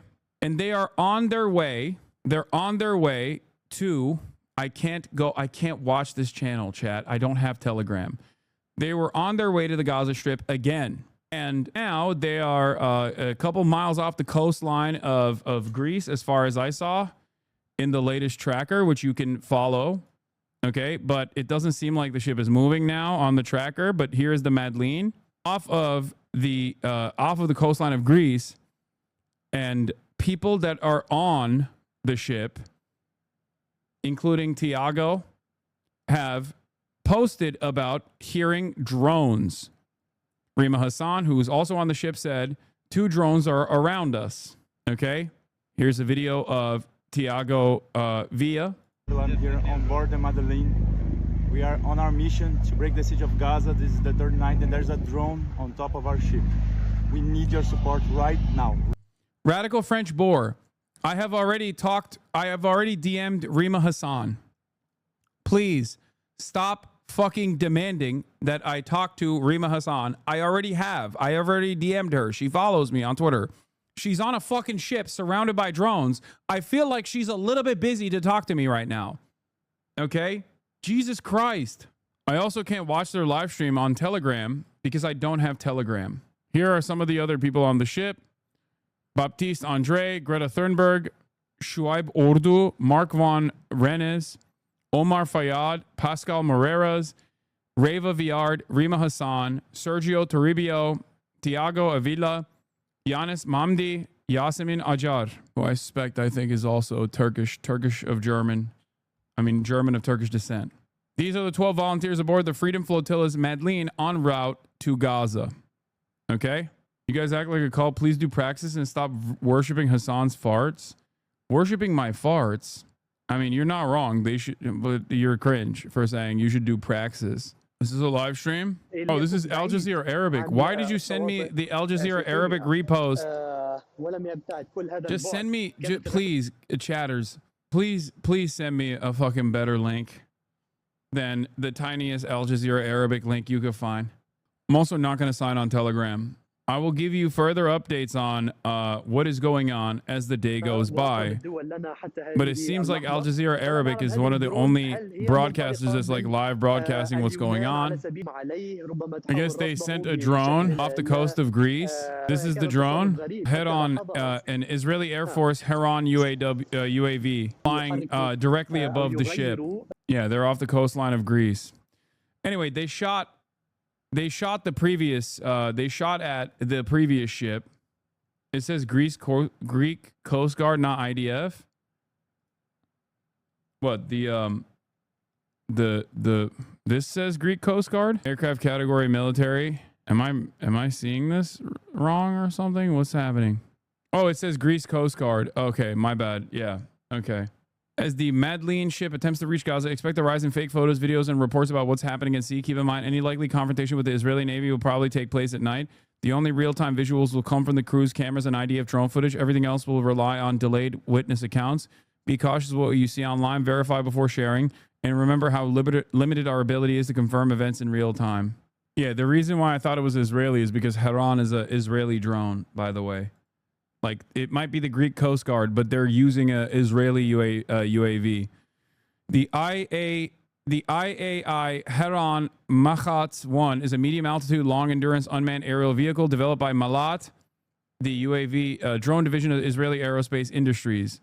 Many countries, of course, use and utilize Israeli weapons, Greece being one of them. Greek Coast Guard does not have a Heron drone. I'm Greek myself. Okay, but this is identified as a Greek Coast Guard drone, so I don't know why you're saying that. It's not that crazy for it to be a what? Media viewer? What the hell is this? What is this? The Israeli army, they issued warning shots in the air and this is the other story that we're going to be talking about. It's a Greek drone? Yeah.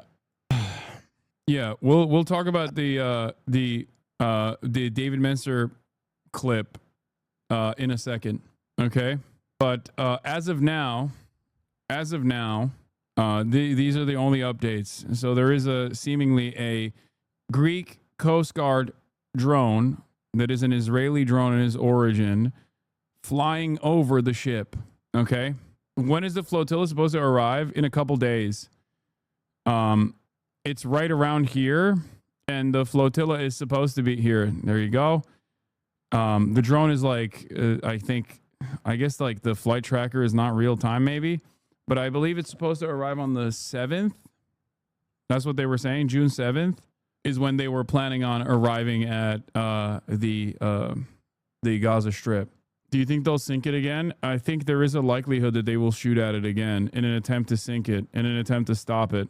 Considering that the last time they did this off the coast of Malta, which was even further away from the Israeli coast, and no repercussions came for that kind of insane behavior that is a violation of the sovereignty of European nations, as well as just incredibly fucking inhumane. Okay. Israel might attempt to do this again.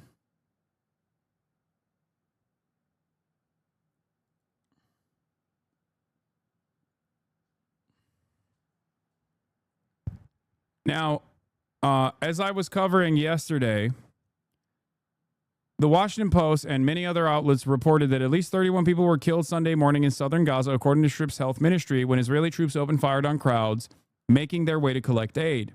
Okay? The Israeli government's initial response to this was, no, that didn't happen. And then their response was, because there was too many eyewitnesses and too much footage of the event, they said, yeah, we did open fire, but it was actually 1 kilometer away, like half a mile away from the actual aid area, despite the fact that these were people trekking for 7 miles to get to the aid area. So yes, it was near the aid area. Okay. And they got the Washington Post to basically issue a correction, a ridiculous correction, claiming that this was blood libel once again. And of course, the cowards over at the Washington Post corrected their and deleted their post below because it and early versions of the article didn't meet the Post's fairness standards. The background: early versions of this article on Sunday stated that Israeli troops had killed more than 30 people near a U.S. aid site in Gaza, with the headline attributing the action to health officials. The article failed to make clear if attributing the deaths to Israel was the position of the Gaza Health Ministry or a fact verified by the Post. The article and headline were updated on Sunday evening, making it clear that there was no consensus about who was responsible for the shootings and that there was dispute over the question. While statements from Israel that it was unaware of injuries and that an initial injury indicated its soldiers didn't fire at civilians near the site were included in all versions, the Post didn't give proper weight to Israel's denial and give improper certitude about what was known about any Israeli role in the shootings. The early versions fell short of Post standards of fairness and should not have been published in that form. This is why they dropped passive voice for a second. They dropped passive voice for 1 second, and immediately Israel pounced on them. Okay? How insane that they would try to correct it by basically offering weight to the institution that lies about everything. The Washington Post is now reporting the story about Sunday's massacre. While 3 witnesses said the gunfire came from Israeli military positions, the Israeli Defense Force denied the allegations, and that led to the obsequious apology below. Oh, okay then. Oh, Israel said they didn't do it? All right. I guess we should offer more weight to the fucking state that has routinely lied for the past 19 months. This has conducted an ethnic cleansing campaign. Incredible. Incredible stuff. An Israeli military official later said the troops had acted to prevent several suspects from approaching them overnight and fired warning shots at the group, but there was no connection between this incident and the false claims made against the IDF. Let's watch. Witness after eyewitness, same story. The Israelis fired on civilians near 8 points, killing and injuring scores of civilians in recent days, they say. Moreover, repeated testimony that they used drones to do it. We were there lying on the floor since 4 a.m. and the drones were firing at us. The Israelis were firing at us. People were crouching on the floor, women and children, and in the end, all we left with is a can of fava beans. Israel has not directly commented yet on its use of drones in these recent incidents, but it is a world leader in developing military drone technology. For these drones, sometimes called quadcopters, firing bullets is certainly possible. We know of a lot of companies that advertise drones with small caliber weapons mounted on them. We know that the IDF has worked with some of these companies. And a UK doctor who'd worked in Gaza gave this evidence to Parliament just a few months ago. What I think I found particularly disturbing was that a bomb would drop maybe on a crowded, tented area, and then the drones would come down. You reported on these drones a long time ago. Only now mainstream media is reporting on it. Yeah. Drone copters that have snipers attached to them that snipe children is something that we have covered months ago. drone copters that actually provide surveillance and also directly speak to the Palestinians. Also covered that months ago. Only now is mainstream media starting to cover this. Even this is months after the fact that surgeons that went to Gaza came back and reported on the victims that were children. Drone copters that play the sounds of crying children in an effort to draw out Palestinians that are trying to help people in need, only to fucking shoot and kill them.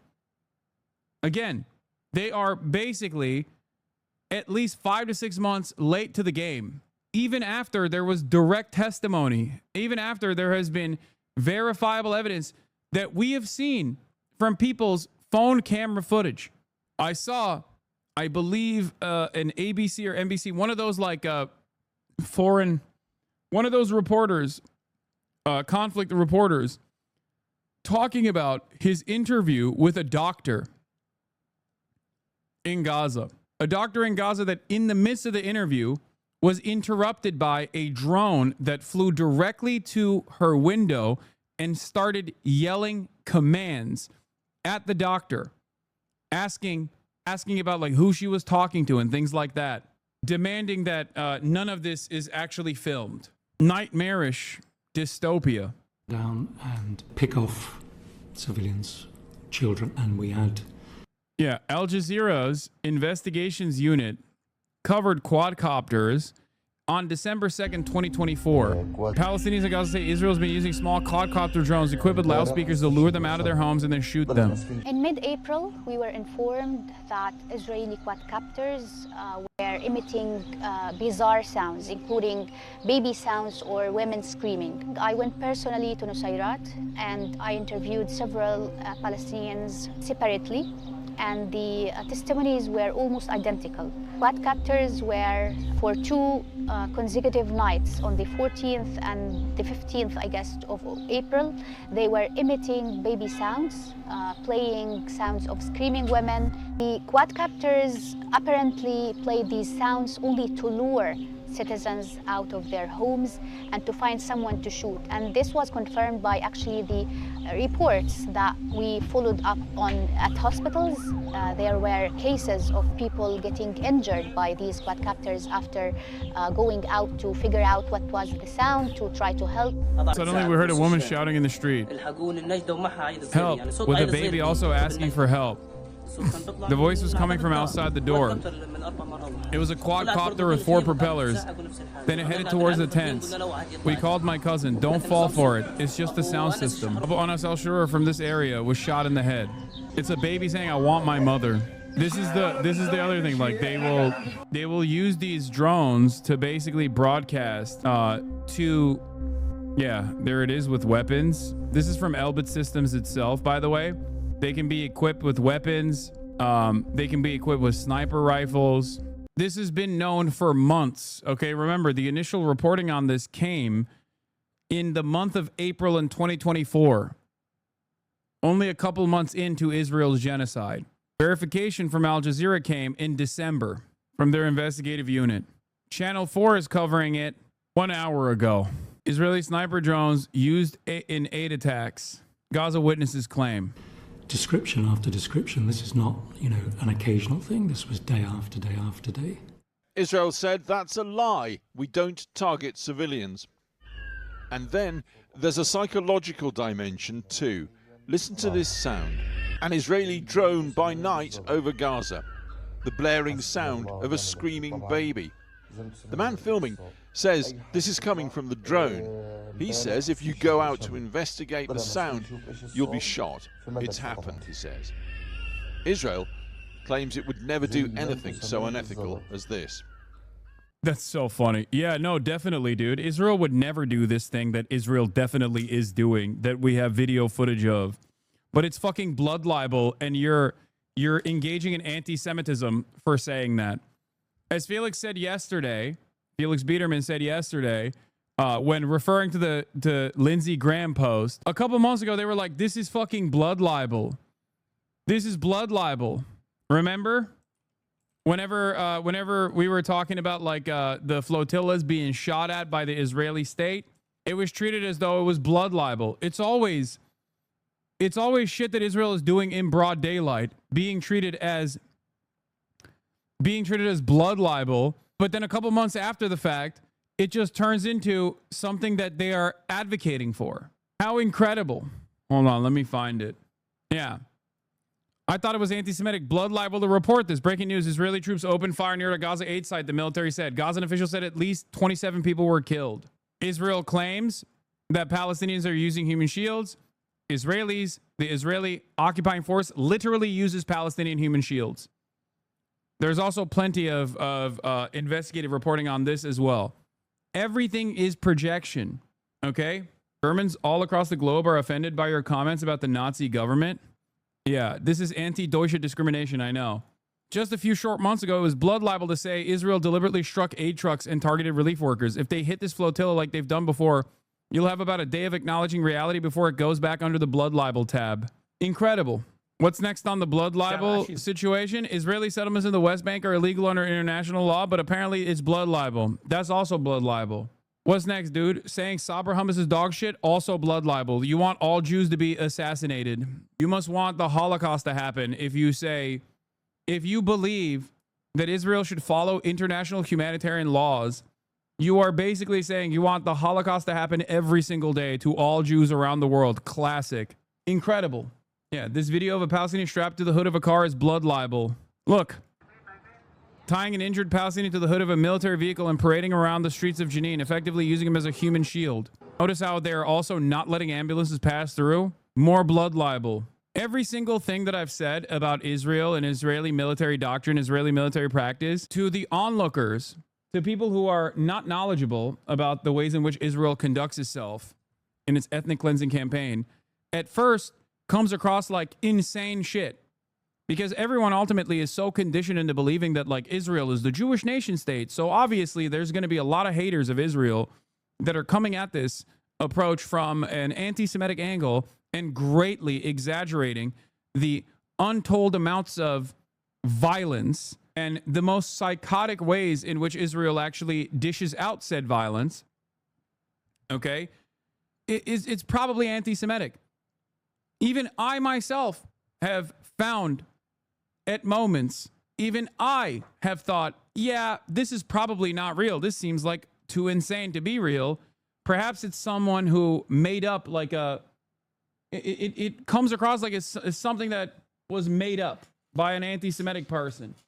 That's how insane Israel's military conduct is. Because it is an exterminationist force. It is purely fascist. So, of course, as it goes, even I sometimes go, that's a bridge too far. I feel like you made that up, only to investigate and find out that, oh my God, no, this person was not making it up. It's actually very real. And there's funny ones like the semen commandos, like the goon squad that extracts semen from fallen Israeli occupying force soldiers. But then there's also other insane things that the Israeli government does, like the quadcopters that play the sound of crying babies to lure out Palestinians that are trying to help, only to fucking assassinate them. It is crazy. It doesn't make any sense. I don't understand how a single person, I don't understand how any singular person that is a self-respecting individual in the Western media would still cover whatever the fuck Israel is saying, and take their word as worth anything. They have so consistently lied about every single thing that they're doing and so consistently projected all of the awful shit that they do to the Hamas organization, to the Palestinians in general, that no one who is a adult with a functioning brain should ever take what the Israeli officials are saying seriously. They've lost that privilege. Like, all states lie, for sure. It's not unique to the Israeli state. All states lie. But what we're seeing from Israel is just like so glaringly obvious. Like, they lie in the worst ways possible, in the most like irredeemable ways possible, that you cannot treat Israeli members of the media, like Israeli officials, that Israeli spokespersons in the media, as though they're being fucking honest. Like, you can't do that. Not Israeli members of the media. There are some Israeli journalists who are very honest. But yeah, Mohammed Shahada says, what would it take for mainstream media to cover Israel's systematic use of Palestinians as human shields and baits? Does the IDF need to put out a cartoonishly giant sign that reads human shield on top of this man's head? 36 hours later, zero mention of this incident in U.S. media or EU media. This is a Palestinian that was dressed up in IDF combat fatigues and being lured around by rope as bait. God, you're such a fucking simp pussy. Okay, good one. This is established military practice in Israel. Israeli soldiers have come out and confirmed that this is established military practice in Israel. So whenever they say, oh, Hamas is using human shields, remember, that is not only a lie, but also projection. Israel actually uses human shields. Anyway, let's hear more about this blood libel, though, from the most moral army and the most moral envoy of the most moral army. Legality. Only last week, the Israeli government announced new settlements, 22 settlements. Well, no, can we pause? Well, hang on. Yes. On the West Bank, 22 settlements, Yes. which the international community views as illegal. They announced 22 new settlements. As a lawyer, given your adherence to the point of law, presumably you would condemn that. Well, this is exactly why we need to be clear about how international law applies and why the notion of these so-called illegal settlements is a misnomer. You don't think they are? It's not a legal term, it's a political term, and it is part and parcel of a misapplication of international law to the status of the territory. These blood libels, occupation, ethnic cleansing, and genocide are all part and parcel of the propaganda, which I would like to be able to come on to, because all of the evidence goes in... Pointedly. International law is blood libel, and its application to Israel is anti-Semitic. Classic.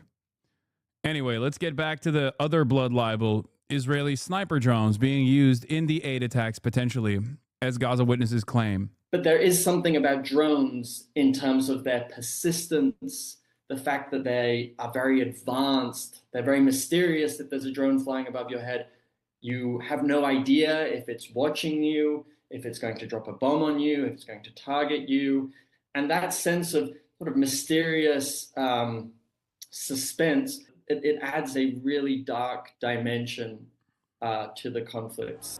Load onto all of that, feeding the paranoia or feeding the database, or both. Debate about how far AI drone tech can now identify human faces on the ground for targeting or leaving alone. The face, indeed, of modern war.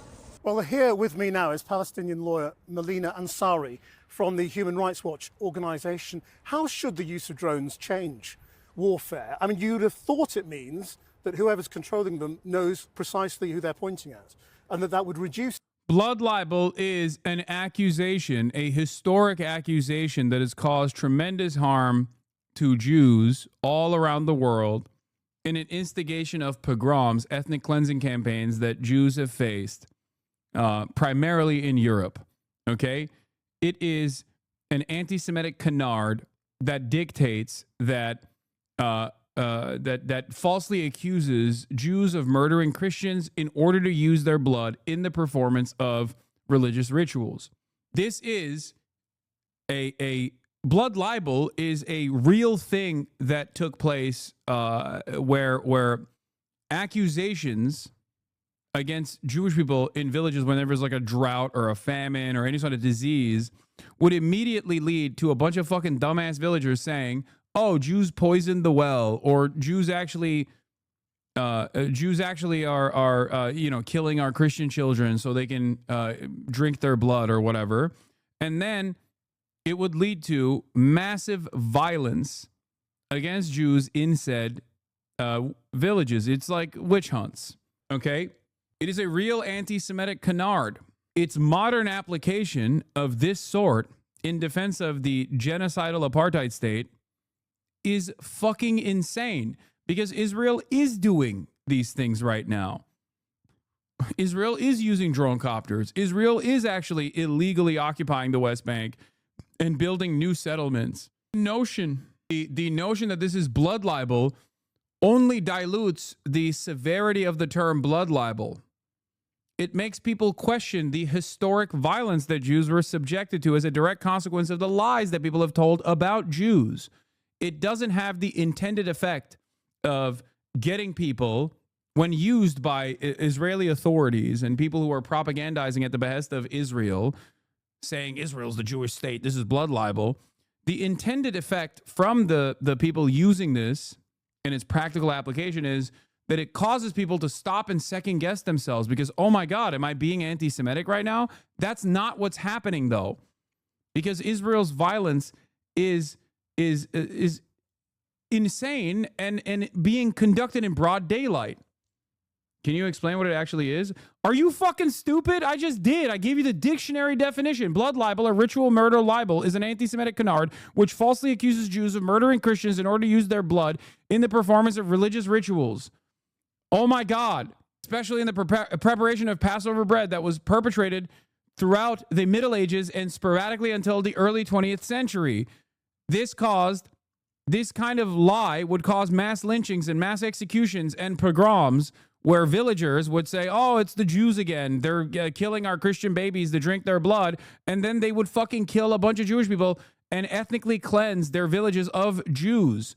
Okay? How many more times can I fucking describe the same thing? What the fuck? In its modern application, in defense of its modern application, most commonly used in defense of the genocidal apartheid state of Israel, where Israeli envoys will say, oh, this is the Jewish nation state, and you are engaging in blood libel. You are lying about Jews doing such heinous, violent acts.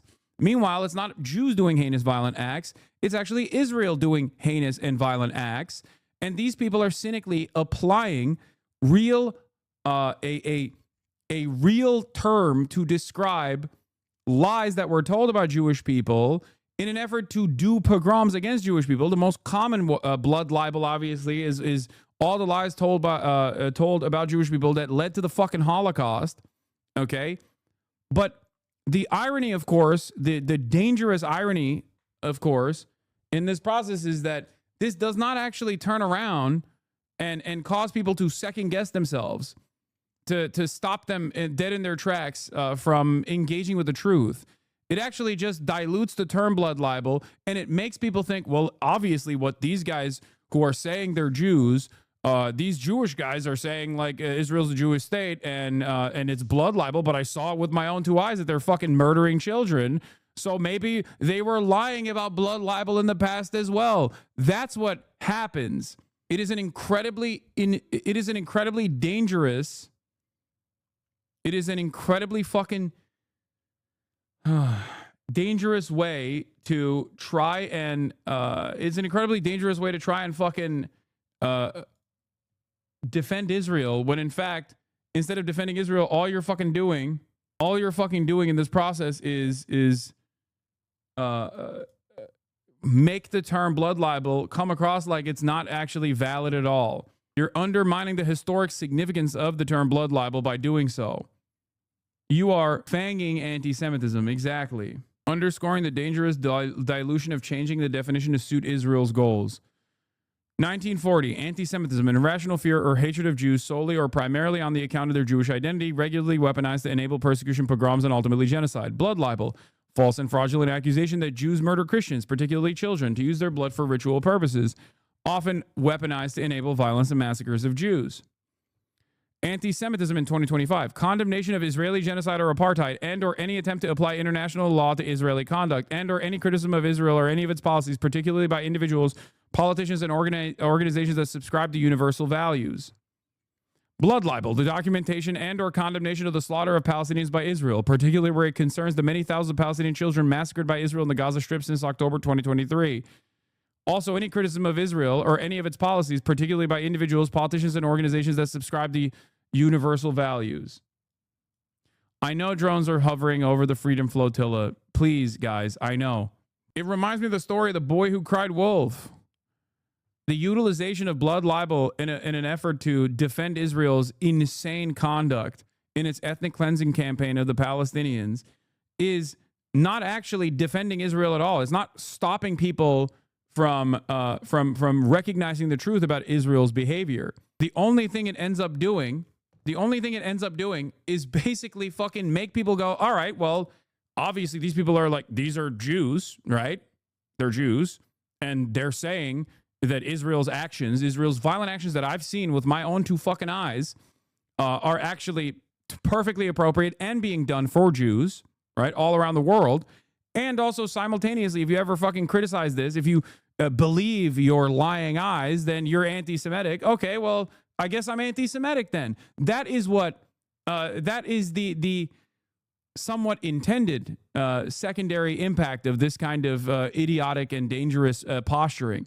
And it is happening. It's happening every fucking day, and it's incredibly short-sighted. If Israel thinks that this will cause, if Israel thinks that this will be beneficial for Israel in the long term, if Jews are threatened by real anti-Semitism, real danger, because many people in the Western world now associate Israel's actions with random Jews that live in this fucking country, that live in Europe, they'll be too fearful and they will have to move to Israel. If they think that this is good for Israel in the fucking long term, they are delusional. Okay? It's not good for Jews in the short term, and it's not going to be good for Israel in the long term. The Israeli project is over. It's done. The Zionist project is done. The culmination of all of this violence will inevitably end.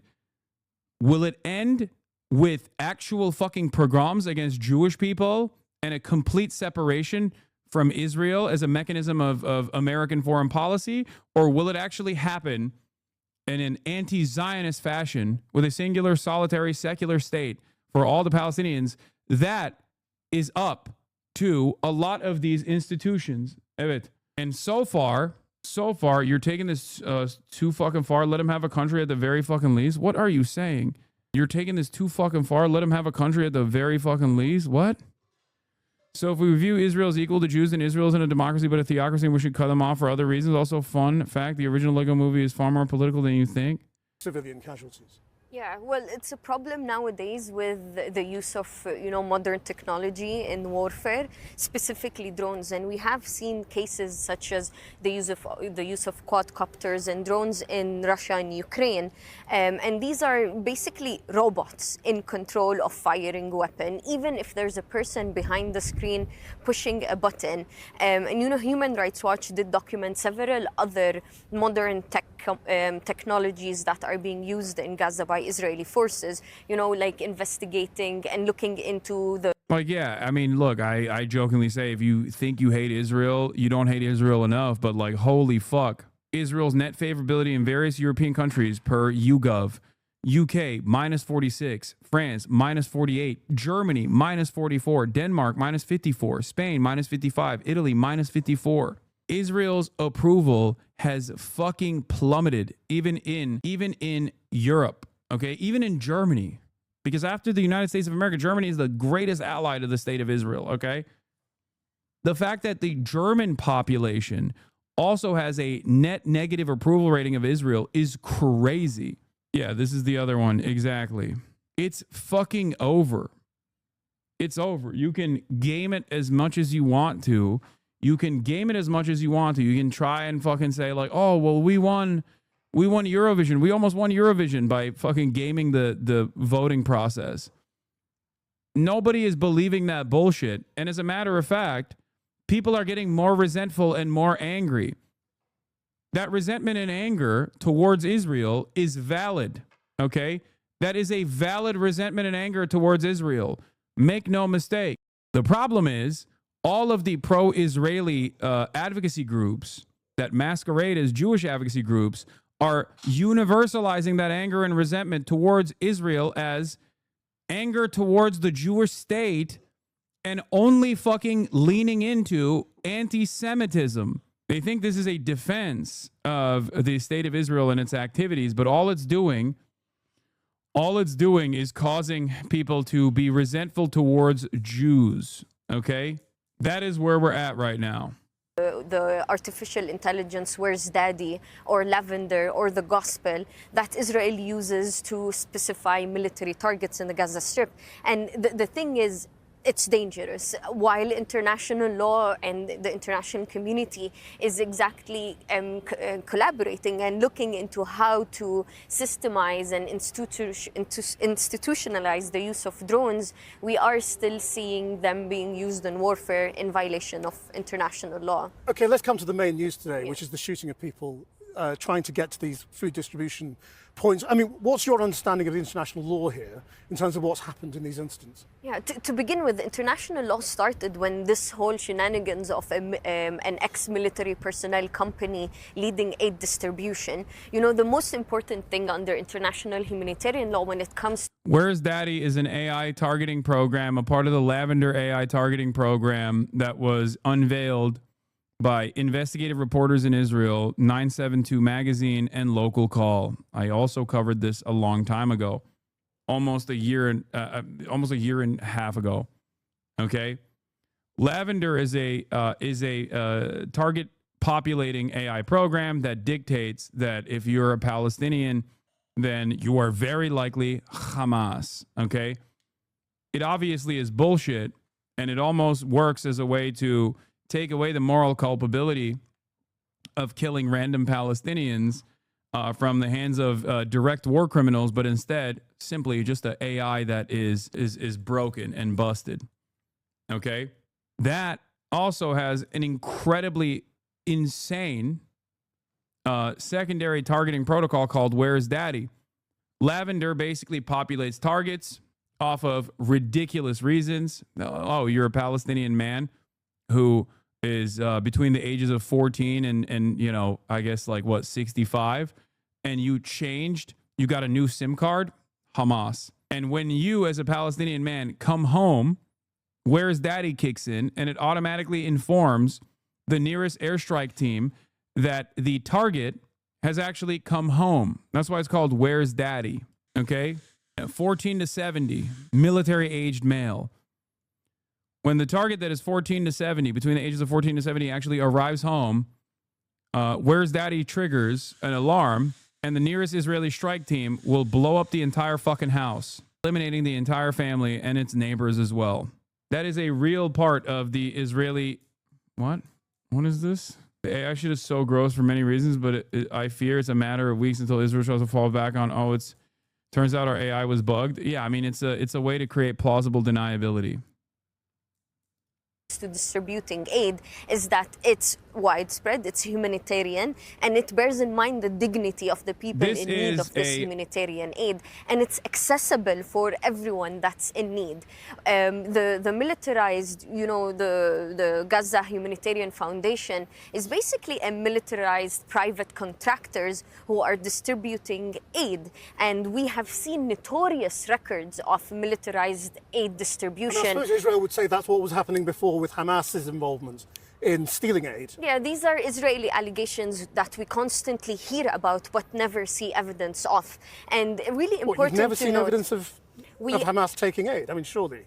So it's not really, we don't know if it's Hamas, if it's Palestinian armed groups, if it's Palestinian gangs in Gaza, because according to UN reports, and this is what we follow in monitoring, the United Nations has clearly said there are Palestinian gang groups who are being armed so far, and they say it's not by Palestinian armed groups or Hamas, who are being armed and looting some humanitarian aids in areas under full control of Israeli forces.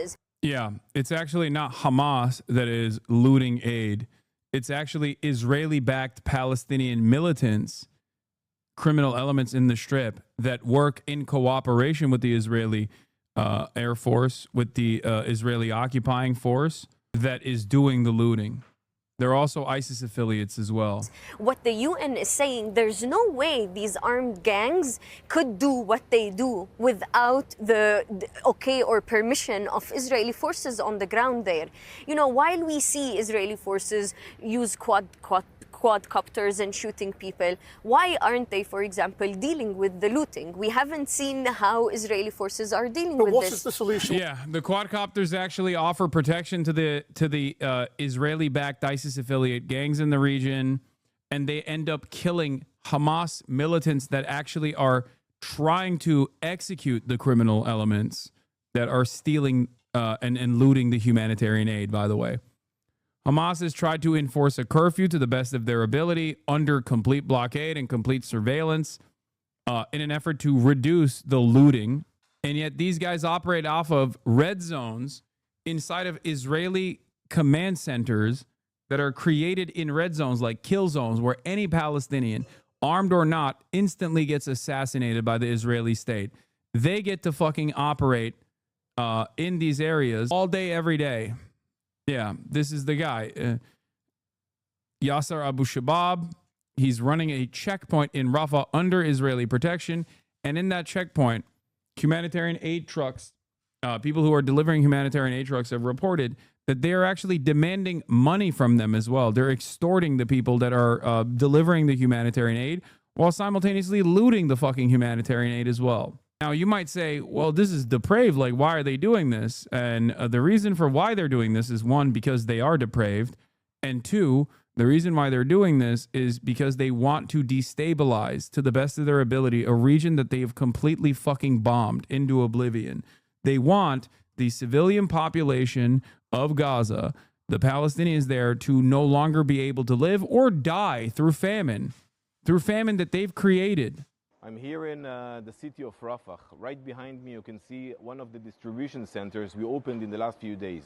Yeah, he is basically saying we opened this distribution center as an Israeli military official, even though it's supposed to be not an Israeli, it's supposed to not be linked back to Israel. It's supposed to be Gaza Humanitarian Foundation. So far, we opened 4 distribution centers, and we are intending to open more of them. We already launched or distributed more than 16,000 packages of food to the people, in addition to more than 1,000 trucks already entered Gaza, loaded with humanitarian.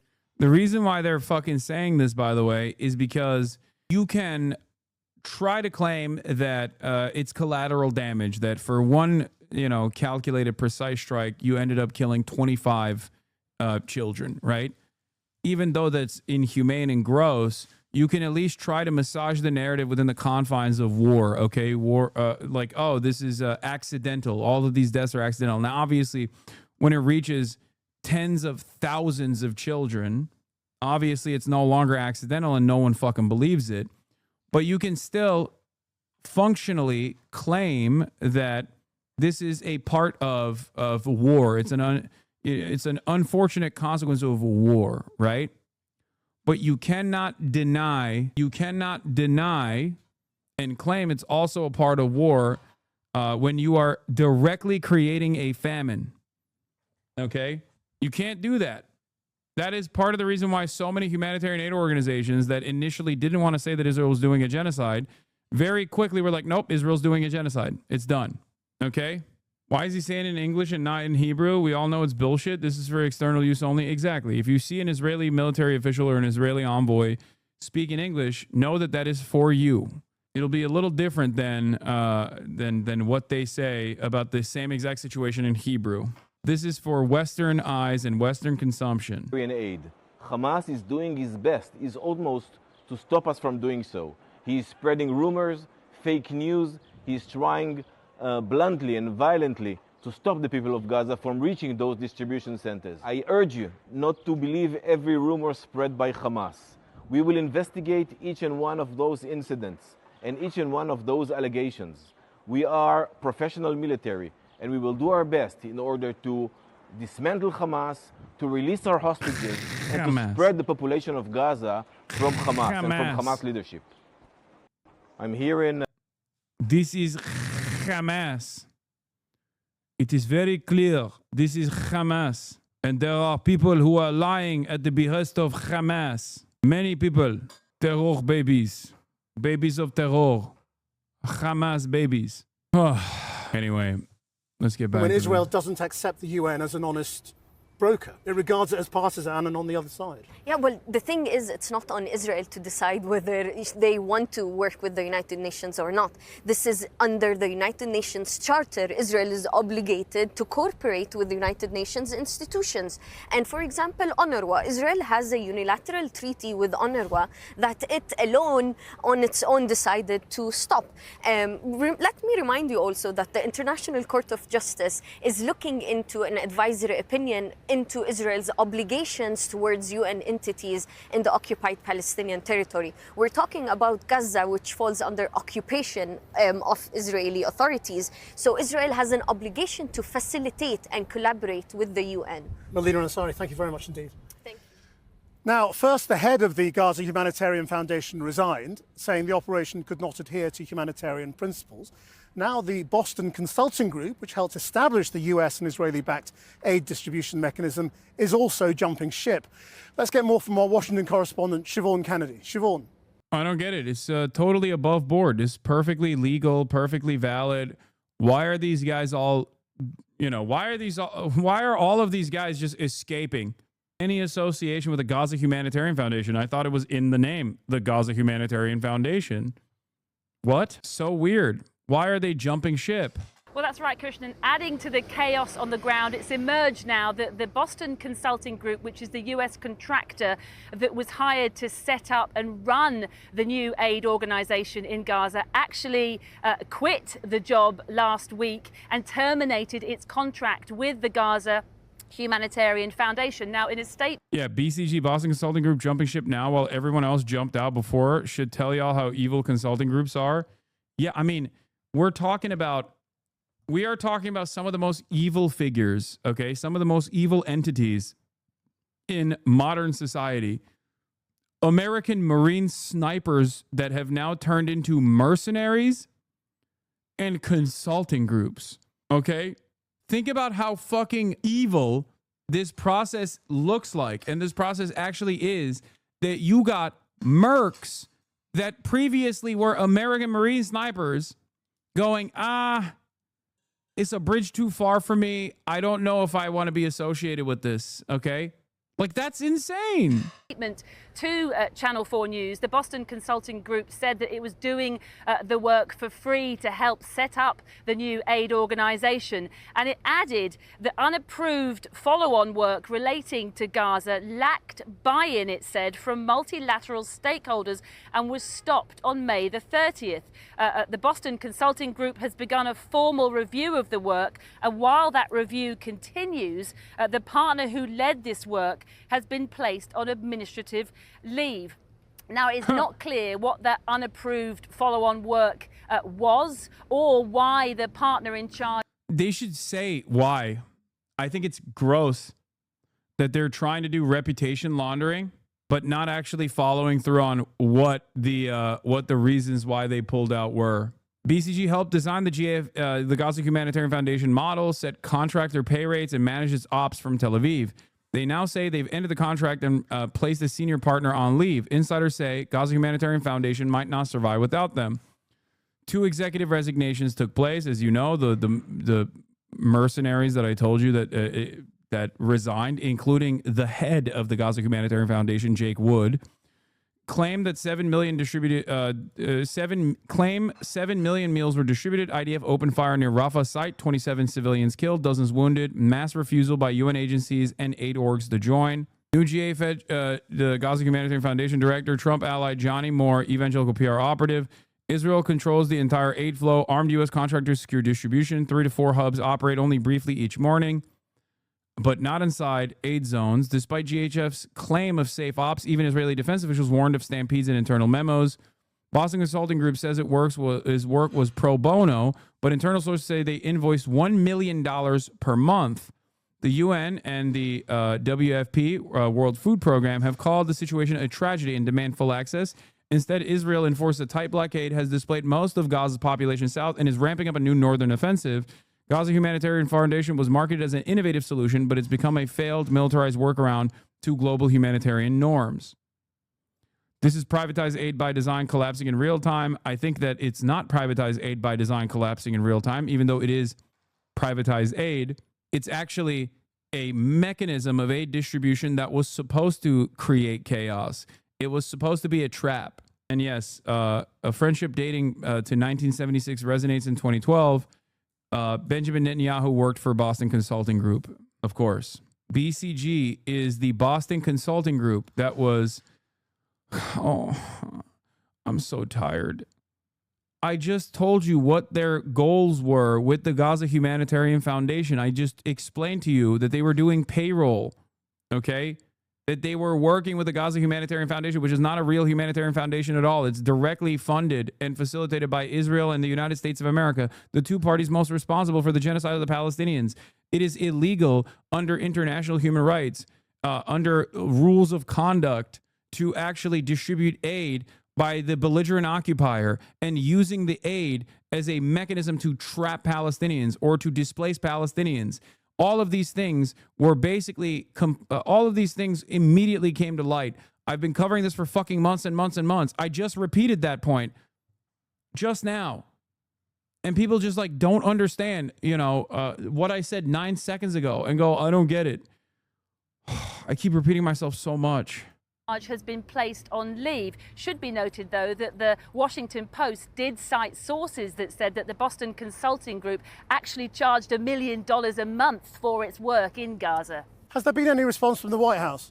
Well, there has been a press conference in the last hour or so, and the White House press secretary was asked about the latest shootings, and she said that the administration was looking into the veracity, she said, of the reports and wouldn't take the word of Hamas as the truth. She was also asked about the change of leadership in the Gaza Humanitarian Foundation, and just listen to what she said.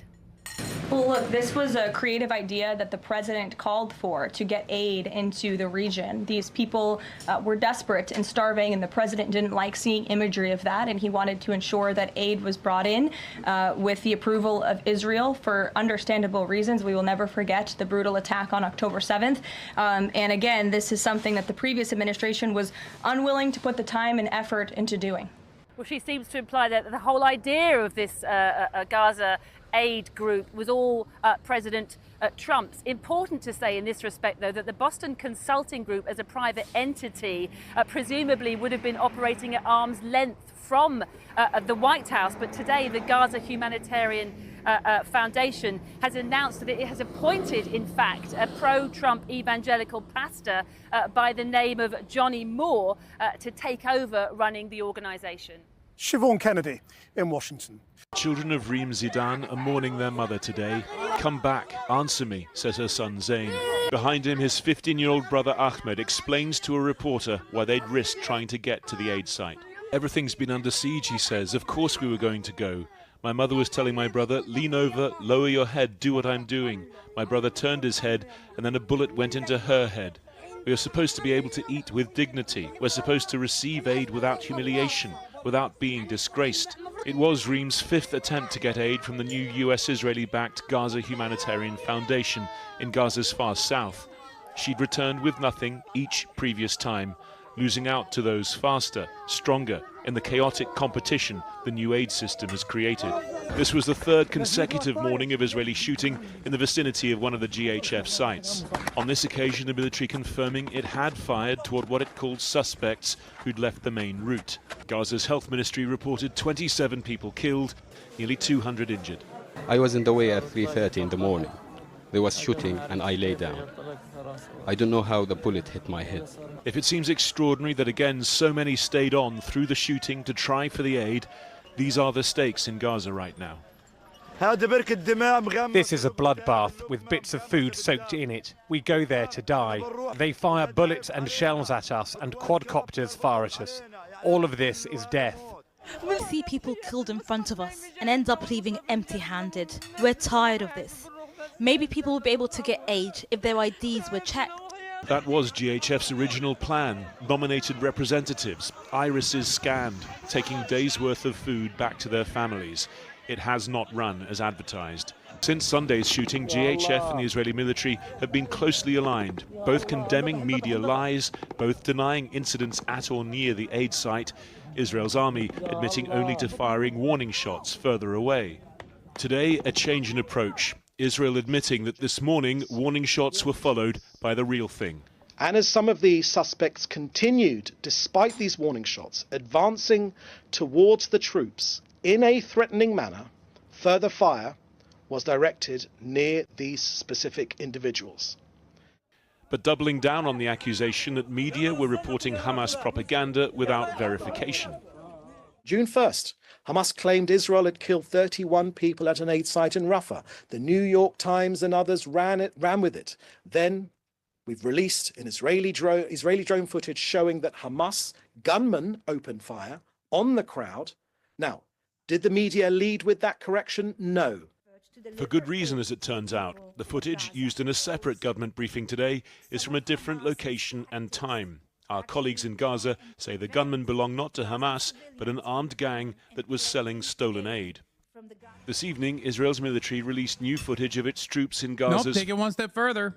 Armed gangs selling stolen aid that are under the protection of Israel. Because remember, there's a drone that was able to take that footage. Okay? Now, how is it that this drone that took that footage didn't immediately assassinate the person? It is quite literally what we've been reporting on for months at this point, that Israel is utilizing armed gangs in the region and protecting them to basically get footage like this so they can claim Hamas is doing it. Far north, it follows news overnight that 3 Israeli soldiers had been killed in the fighting there.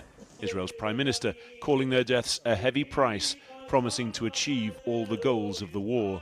In southern Khan Yunis, more evacuation orders as Israeli troops expand operations there. For Gaza's civilians, the achievements of this war counted in increments of misery. Well, joining me now from Al-Mawasi near Rafah is Hamish Young, who's the Senior Emergency Coordinator for UNICEF in Gaza. Now, Israel says this aid operation is working and millions of people are getting food. What's your assessment? Good evening, Christian. Our assessment is that it's not working for all the reasons you've just seen. There are large crowds gathering. They're moving in. The whole situation is chaotic and uncontrolled, and people are being shot. I think we can quibble over the numbers, but the fact is, and I don't think anyone's disputing it now, the tens and tens of people have been shot over the last 3 days. And that is just absolutely unacceptable. The Secretary General's called for an independent investigation yesterday. That was even before today's killings, which have only added to the need for this to stop immediately. Do you think it can be made to work, or does it need to be abandoned? The current structure can't be made to work. It's inherently flawed in its basic design. It does not adhere to accepted international humanitarian principles and humanitarian practice, the sort of thing that the UN agencies and a lot of very large international NGOs have been following for many, many years. What we have done, what we've demonstrated works very clearly, is not something that we've just come up with in the last few months for this war. It's honed from years and years of practice of doing this stuff, lessons learned, reviews, evaluations over and over again to get this right. We demonstrated during the ceasefire that when we've got access and we've got enough supplies, we can deliver. But Israel claims that it was Hamas that was giving out the aid, not the UN. What's the truth? That's simply not true. The UN was giving out all the supplies. I certainly put my hand on my heart and... Yeah, well, Israel also claims UN is Hamas. So what are you going to do, you know? I'm telling you, bro, if Israel said, it's sunny outside, I bring a fucking umbrella. Get the fuck out of here, dude, Israel says. Vouch for UNICEF. We were giving out the supplies, the UN was giving out the supplies, and the internationally recognized NGOs were giving out the supplies. I think, Christian, it's important to note that during the ceasefire, when there were many, many thousands of trucks coming, I think you'll recall that was 600 a day was part of the ceasefire agreement. The United Nations and the internationally recognized NGOs were accountable for only about 35% of that. There was another 65% that were brought in by bilaterals and other organizations. So I think if you want to look for any problems, you need to look into that 65%. The aid brought by the United Nations and the NGOs is distributed in an extremely rigorous way. We have monitoring, we have post-distribution checking, we have audits, we have independent third-party verifications. We have all sorts of mechanisms, like I say, that have been honed over many, many years of practice. to ensure that the aid gets to the right people. And if I can just add on that, I mean, speaking from UNICEF, we're bringing baby food. We're bringing nutritional supplies for malnourished children. Do you really think anyone wants to divert that? We're bringing vaccines for babies. Well, what is the current state of hunger in Gaza at the moment? I think exactly what you saw on the videos just now and what you've heard on the reports. If people are desperate enough to go back day after day and risk getting shot, when everybody knows, every single person in Gaza knows what's happening there, yet they're still prepared to take the risk to go and try and collect just a modicum of food, whatever they can. That speaks volumes for how desperately hungry people are here. Hamish Young, thank you very much indeed. Well, a short while ago, I spoke to the Israeli government spokesman, David Mencer. David Mencer, the IDF has admitted shots were fired this morning. Why is Israel firing at people who you have told it is safe to go and collect aid when they are desperate for food? I'm issuing a unique trigger warning that I normally would not issue under any other circumstance, but he is just a straight up fucking neo-Nazi, David Mencer. Why do they keep interviewing them? Well, nowadays when they interview these fucking animals, the interviews don't go down the way that Israel would expect it to be. I mean, he's gonna rip him to shreds. First things first, Krishnan, we're trying to divorce Hamas from the aid distribution system because Hamas were taking the aid, profiting the aid. You know, they were charging poor, hungry Gazans to get... Brother, what would they be able to do? Like, let's say that's the case, okay? Let's walk through this. First of all, there's no evidence for it, okay? And it's fucking bullshit. But, like, what are they going to do with the money? Is there a fucking merchant in the tunnels that you can go to? And you just go, here's the money I got that I stole from the fucking Palestinian civilian population. Give me rocket launchers now? Like, where do they go? An NPC vendor? Do they have a fucking Walmart? Like, where? What are they doing with the money? It doesn't make any fucking sense. Like, there is literally no economy remaining in Gaza. What is Hamas supposed to be doing with the fucking money? Yeah, the fucking Resident Evil 4 merchant is in the tunnel system. Going, oh, hello, Hamas. Time to give you, browse my wares, Hamas militant. Browse my fucking wares. I've got all these rocket launchers. All you need to do is steal money from a Palestinian child and I'll give you all of the fucking rockets. What are you buying, Hamas? Get this food. We're divorcing the two subjects of Hamas and aid distribution to allow hungry Gazans to get the food directly, to be able to feed their families in an orderly way. Now, to the event this morning, Tuesday, the IDF have said that as crowds move towards along the designated routes towards a humanitarian aid distribution point in northern Gaza, Israeli soldiers identified several of those people. They left the approved access route. The incident occurred approximately 500 meters, half a kilometer from the distribution site. And after issuing warnings, audio, verbal warnings, warning shots were fired in the air. And I like that they went from it's fake, it's a lie, it's the most anti-Semitic lie, to actually Hamas was doing it, to, okay, maybe we did it, but it was just a warning shot, to, okay, it wasn't just a warning shot, they were being suspiciously Palestinian in the vicinity of a fucking Israeli occupying force soldier. So therefore they had to be assassinated every single time, man. Why do we play this fucking song and dance every single goddamn time?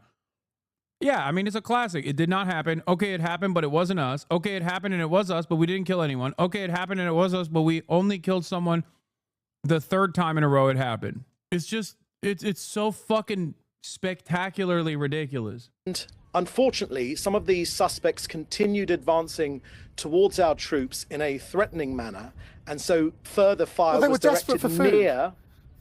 No, where there are people desperate for food, we want them to get the food. That's the whole point. That's the whole point. We're trying to get the food to the individuals.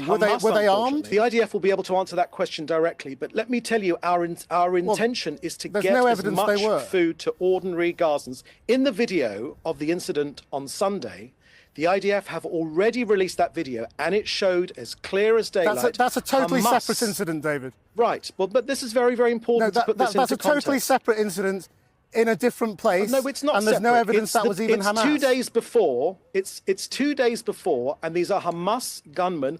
They're not. They were your gunmen.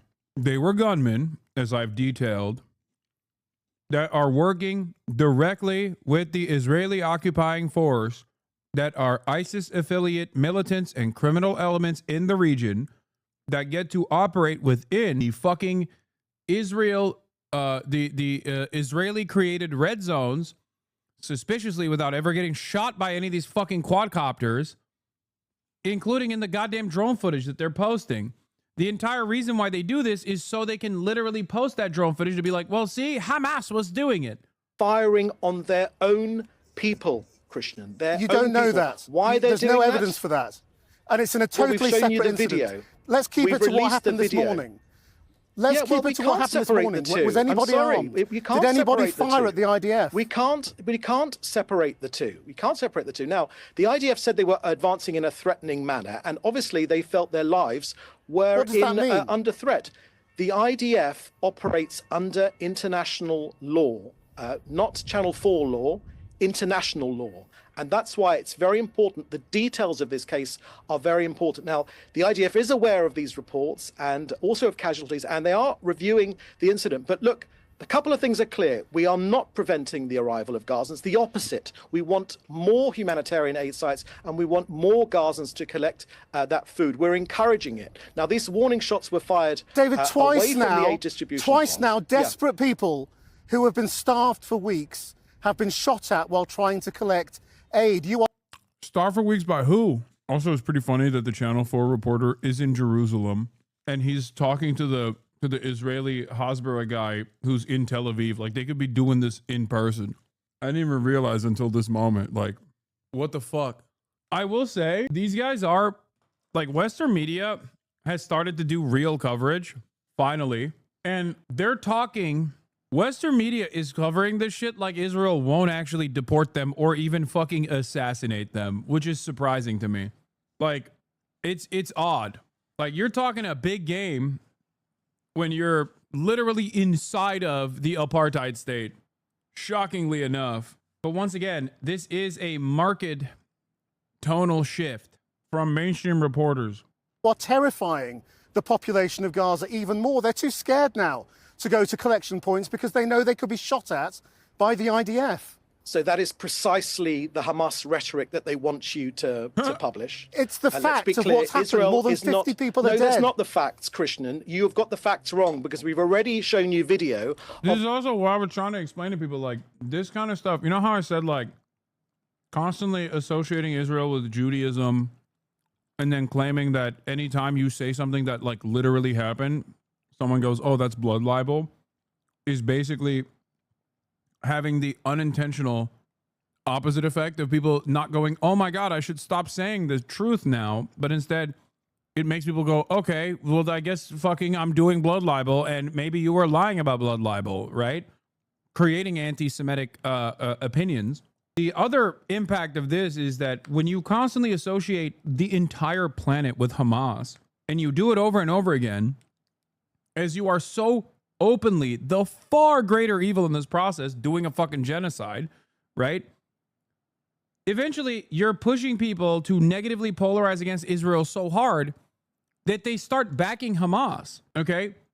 Like, the very fact that any number of polls conducted in the United States of America have anything beyond like 9% support for an internationally recognized terror group that is comprised of Muslims in a nation state like the United States of America, where like we basically breed Islamophobia, okay?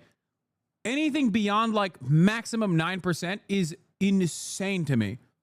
And now we're talking about like 25%. Now we're talking about even higher percentages of people saying openly in fucking under the Trump administration, where you could possibly even go to jail for saying you support Hamas, motherfuckers are actively telling people in polls that they support Hamas against Israel. What do you think was going to happen? There was that one Harvard Harris poll that was conducted that had 43% support for Hamas. 43% support amongst young Americans. That is insane to me. That is actually insane. Like, the fact that people are that fucking tuned in to Israel's violence here is crazy. Yeah, ironically enough, this is the exact same process as how Hamas came to power in Gaza. Exactly.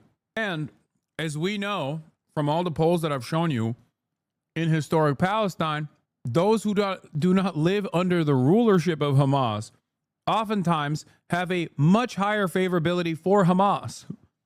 So much like the Palestinians in the West Bank, as opposed to the Palestinians living under Hamas rulership in Gaza, Americans are now also showing high degrees of favorability, at least amongst the youth, towards Hamas. Once again, just like with the blood libel shit, just like with the consistent you're being anti-Semitic if you say Israel's killing children when it very clearly is killing children, you have negatively polarized people against your position, and now you have negatively polarized people against militant resistance against the apartheid state conducting a genocide, when Americans historically have insane levels of unfavorability towards even Americans that also disrupt the pre-existing social pecking order in the United States of America, like Martin Luther King, a figure that was whitewashed in perpetuity. At the time of his assassination, had a 67% disapproval rating, okay, by Americans. Americans don't like anybody that rocks the fucking boat. But Israel has rocked the boat so spectacularly in broad daylight due to all of the tremendous amount of positive media coverage that it has enjoyed over the course of the past 77 years of apartheid, that they've basically washed aside the incredibly sophisticated propaganda machine. They've destroyed it. Billions of dollars spent to make people think that Israel's the most moral nation on the fucking planet, the most only democracy in the Middle East, all this fucking ridiculous nonsense. All of that is gone. It's over. And it's almost funny to see, like, the ADO try to actively come after someone like myself who actively separates Israel from Judaism, Zionism from Judaism, and talks about this from the framework of anti-Zionism alone. And because of that, I'm the number one marker of the Israeli government. The number one target of the fucking Israeli government is insane. Dude, worry about the actual existing and rapidly growing anti-Semitism in the West, big dog. You live in America. You don't live in Israel, you know? That's what I will never understand. It's like, do you have no self-interest? Like, there's a clear reason why you don't live in Tel Aviv, right? Because you prefer living in Sherman Oaks or Brooklyn or fucking Boca Raton, right? You clearly have every opportunity to go and fucking live in Tel Aviv. You don't want to do that. You don't want to live there. You think it sucks. So why the fuck are you ruining your life here by actively associating yourself with Israel's war crimes? You're an American. You're not Israeli. You're a fucking American. It makes me so mad when I hear dudes who do not fucking live in Israel, that could very easily live in Israel, ruining their own fucking future and the future of their children on this nation state, on U.S. soil, by consistently tying Judaism back to the heinous actions of Israel. It's so fucking stupid. It does not pay handsomely. You're wrong. It unironically does not pay handsomely, because, like, if you think that the violent actions of this fucking Colorado guy is, or the Israeli embassy staff shooting, which I would package as something different than this other dude, but regardless, like, if you think that there won't be violent retaliation towards people who don't fucking deserve anything, like anything of the sort, if you think that this doesn't unironically make the United States a less safe space for Jews, I don't know what to tell you. There has never been a moment where Israel was safer for Jews than the United States of America. Never.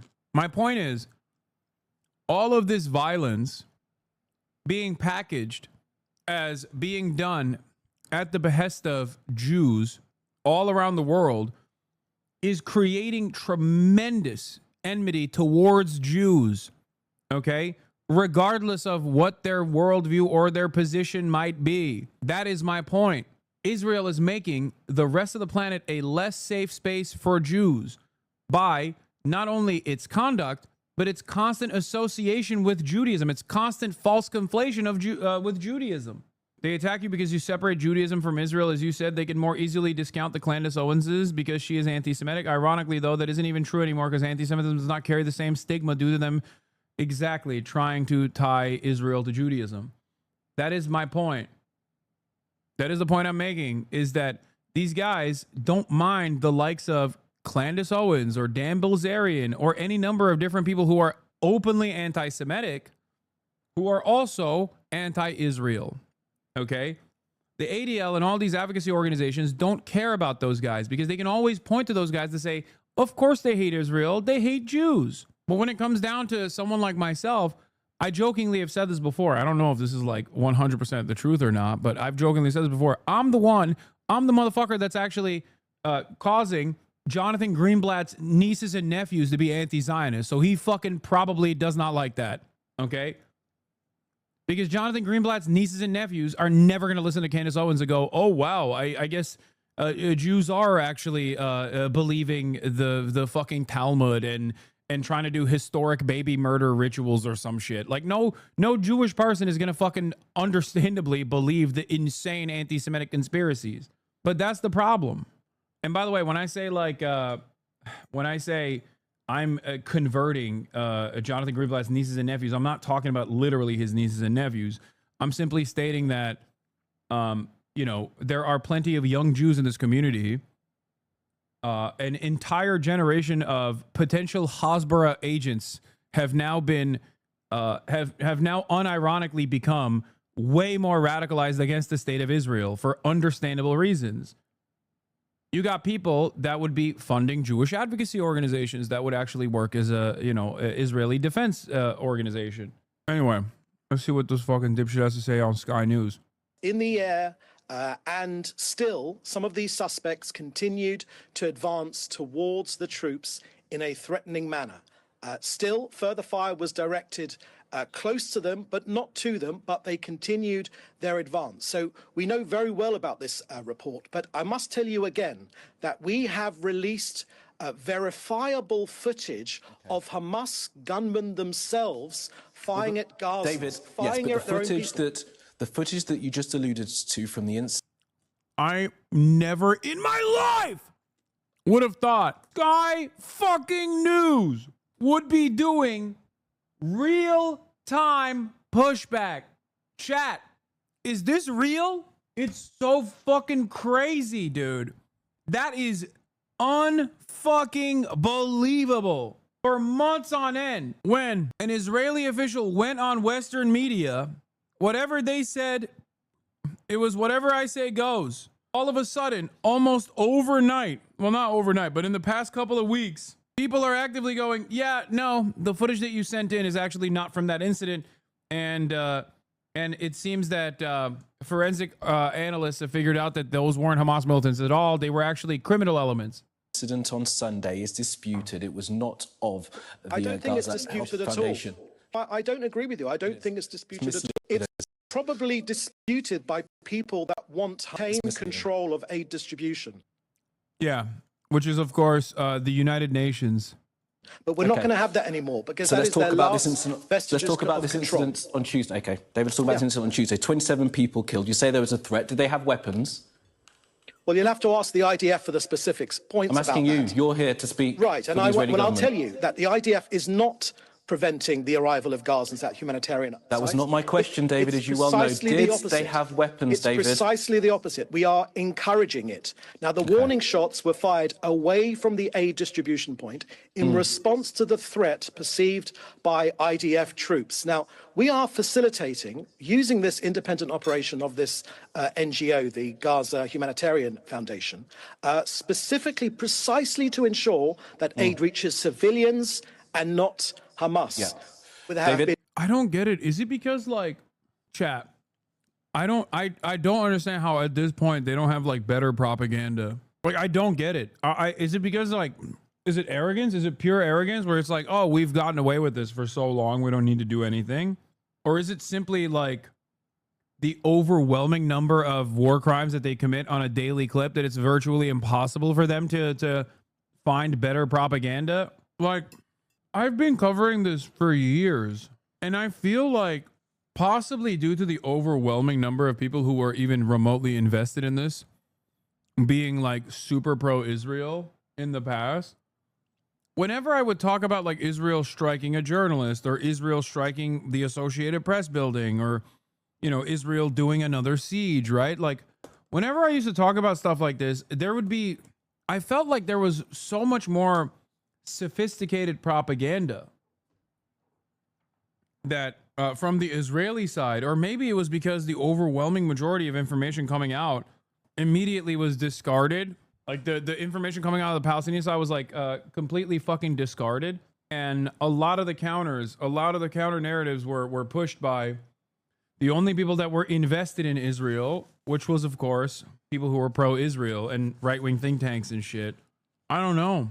It is truly shocking. I'm serious. As someone who's been covering this for fucking a decade at this point, it is shocking how bad the propaganda is.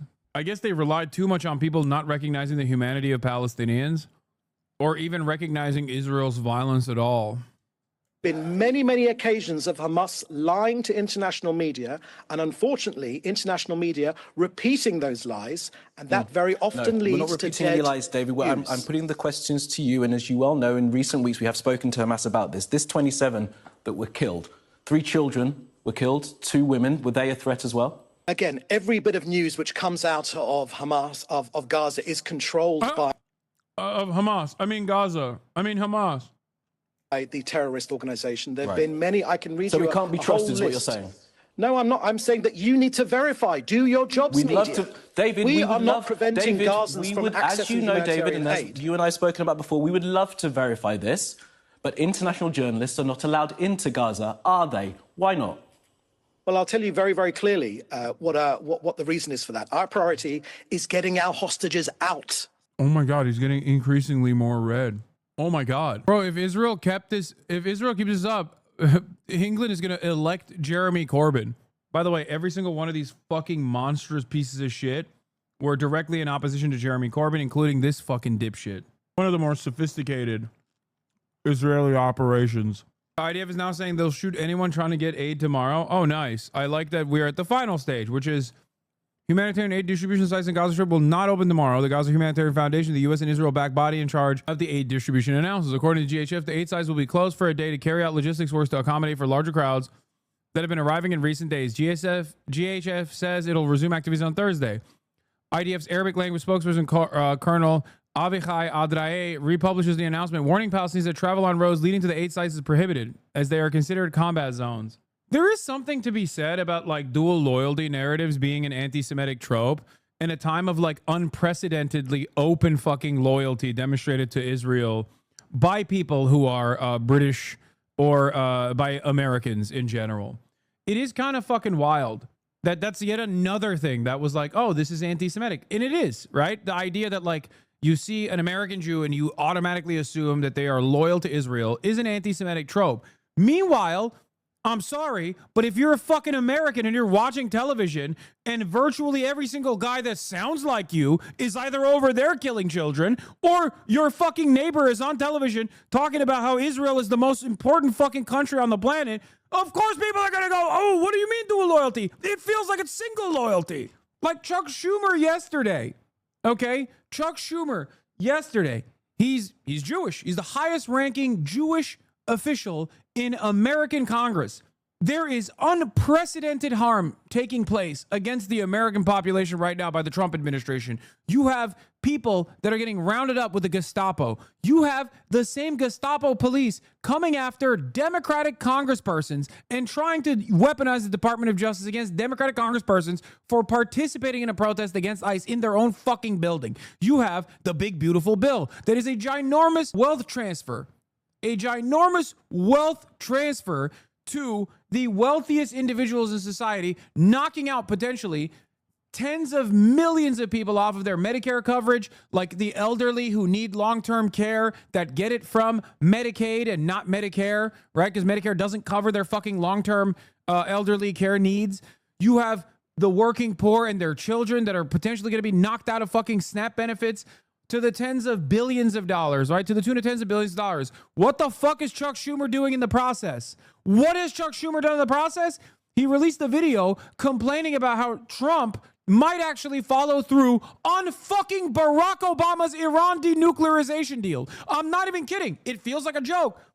It feels insane. But you got the least popular congressperson in the fucking nation unironically running around going, oh, Taco Trump, he's going to be too nice to Iran. He's doing a backdoor deal with Iran. What is the backdoor deal with Iran? Mind you, Obama's denuclearization agreement that allows Iran to fucking enrich uranium for civilian levels.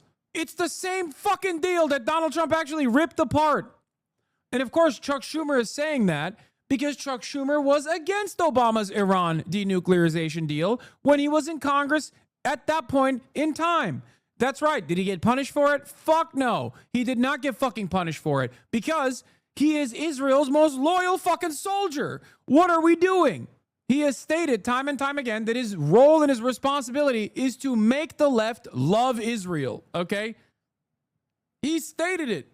He's talked at AIPAC seminars. AIPAC is a fucking far-right psychopathic institution that Chuck Schumer has stood at the podium of, alongside every prominent Democrat, of course, which is, again, another reason why so many people go, oh, America is bought and sold by Israel. Our politicians are bought and sold by Israel. The entire Congress is like occupied by Zionists or whatever the fuck. The reason why they say that is because of this. Because you have Chuck Schumer running around at AIPAC conferences talking about how, well, these guys don't believe that Judea and Samaria belong to the fucking Jews. Of course they don't believe that. Why would anybody fucking believe that? Do you believe that? What a psychopathic thing to say. One of the most psychotic things, dude. Yeah. Chuck Schumer to Bret Stephens in New York Times, March 18th, 2025. My job, he told me, is to keep the left pro-Israel. Yeah.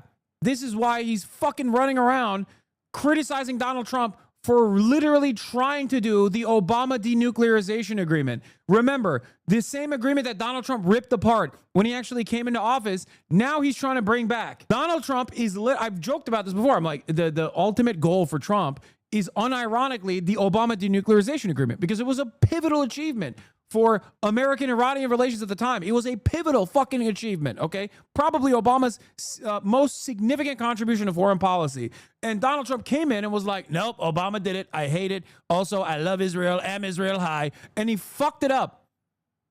You know who hated it at the time? Chuck Schumer. You know who hated it at the time? Benjamin Netanyahu. When Obama put it together. Now Trump is trying to put it together, okay? Yeah, look at his fucking glasses, by the way. Halfway down his fucking face again. You can't see shit out of those glasses, Chuck. God, I hate him. I hate him so much. He is such a weak, feckless little fucking coward who also simultaneously is maximalist on the principles of genocide. Oh my God. I hate the way that you walk. I hate the way that you talk. I hate everything about Chuck Schumer. Oh my fucking God, I hate him so much. When it comes to negotiating with the terrorist government of Iran, Trump's all over the lot. One day he sounds tough, the next day he's backing off. And now, all of a sudden, we find out that Witkoff and Rubio are negotiating a secret side deal. The Democratic Party is the party of war and stabilized global empire. At least Trump lies and says he wants to stop the wars. I know. With Iran. What kind of bull is this? They're going to... Oh, what kind of bull is this? Why won't Trump nuke Tehran? Why won't Trump nuke Tehran? Wham, wham, wham. I thought he loved Israel. I thought he loved the Jewish state. Why does he not love the Jewish state? This motherfucker is one step removed from being like, do you love Israel? What are we doing? You're American. You are the leader of the Democratic Party in the Senate, dog. What the fuck?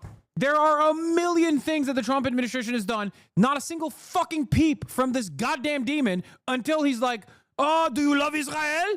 Why are you not bombing Iran? No politic here. How the fuck do you look at the situation? How would you ever look at the situation and go, okay, well, what am I supposed to think here? Like, this motherfucker clearly doesn't care about my situation. He doesn't care about healthcare. He doesn't care about making my life easier. And the only thing he is willing to position himself on is literally Israeli foreign policy, okay? Israeli foreign policy. Israel wants to bring America into the fold. Israel wants America to be more hands-on as it goes and tries to fight a war against Iran. And Chuck Schumer here is agitating at the behest of the Israeli fucking state. There are so many things happening right now in the United States of America. There are so many awful things that are taking place. His constituents are getting fucked over by the Trump administration. The only time he fucking chirps is to position himself as more in favor of bombing Iran than Donald fucking Trump. Resign in disgrace, you fucking donkey. Sound tough in public and then have a side deal that lets Iran get away with everything? That's outrageous. Oh, no, we can't do that. No, I can't believe Donald Trump doesn't want to nuke Tehran. What the fuck? Obama did an Iran deal. Why are Dems pissed? Why are Dems taking the old Trump position? Because Chuck Schumer and many other Democrats are just pro-Israel. They literally fucking represent the interests of Israel more than they give a fuck about their own constituents. The number one constituency is Israel, okay? Here's Chuck Schumer back when Obama did the Iran denuclearization agreement. Here. This morning, a leading Democrat in Congress says he will vote no on the nuclear deal with Iran. New York Senator Chuck Schumer's decision is a blow to President Obama, who's trying to build support for the agreement. Nancy Cordes is here with the senator's reasoning and its potential impact. Nancy, good morning. Good morning. You know, Schumer's not the first Democrat to part ways with the White House on this issue, but he is the highest ranking, and he's next in line to be Senate Democratic leader. And so all of Congress was watching to see. Yeah, thank God the Democratic Party ousted Chucky Boy over here after he fucking used his congressional muscle to attack Barack Obama's pivotal signature foreign policy accomplishment, the Iran denuclearization agreement, which, by the way, predates Barack Obama and was conducted only through unilateral cooperation, or cooperation by European leaders as well. Like, it wasn't just between America and Iran, okay? A tremendous Herculean effort. And this fucking dickhead is like, oh, well, Israel doesn't like it. Israel doesn't like it. Good thing. No, that's multilateral, not unilateral. Sorry. You're right.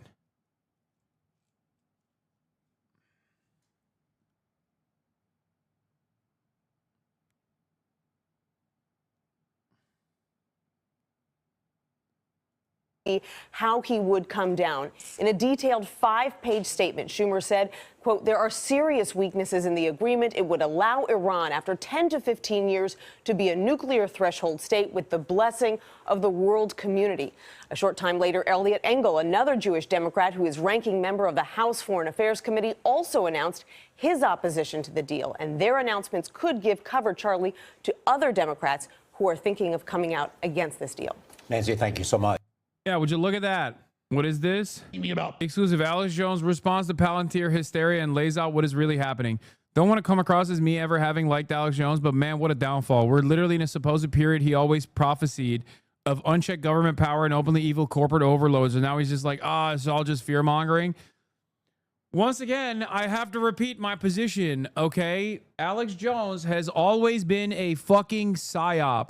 Alex Jones's primary position is to either, one, make everything look like all conspiracies, some of which are valid and real, look silly by definition because of the association with Alex Jones, who makes a bunch of fucking insane shit up in the process of saying one truthful thing or two truthful things. Okay? That's it.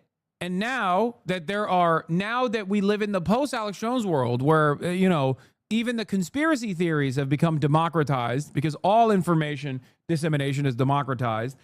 Now he has to fucking turn around and be like, don't believe the lies. Palantir is actually perfectly fine. Palantir is turning the frog straight. Sam Cedar once said if Jones is not a CIA asset, they would create one just like him. Yeah. Northern Line in 10 years. Palantir, when you look at it and you understand it. By the way, this guy straight up on the morning of 9/11 was like, Israel did this. Okay? I need you to understand. On the morning of 9/11, this motherfucker went on public broadcast and was like, Israel is responsible for this. Israel did this. Mossad did this. Straight up. Okay? So understand that he went from saying Israel did it and the European Union did it to fucking Palantir is actually good. How the fuck? Palantir and the surveillance systems and the AI and all of it has been an outlier from the bigger companies.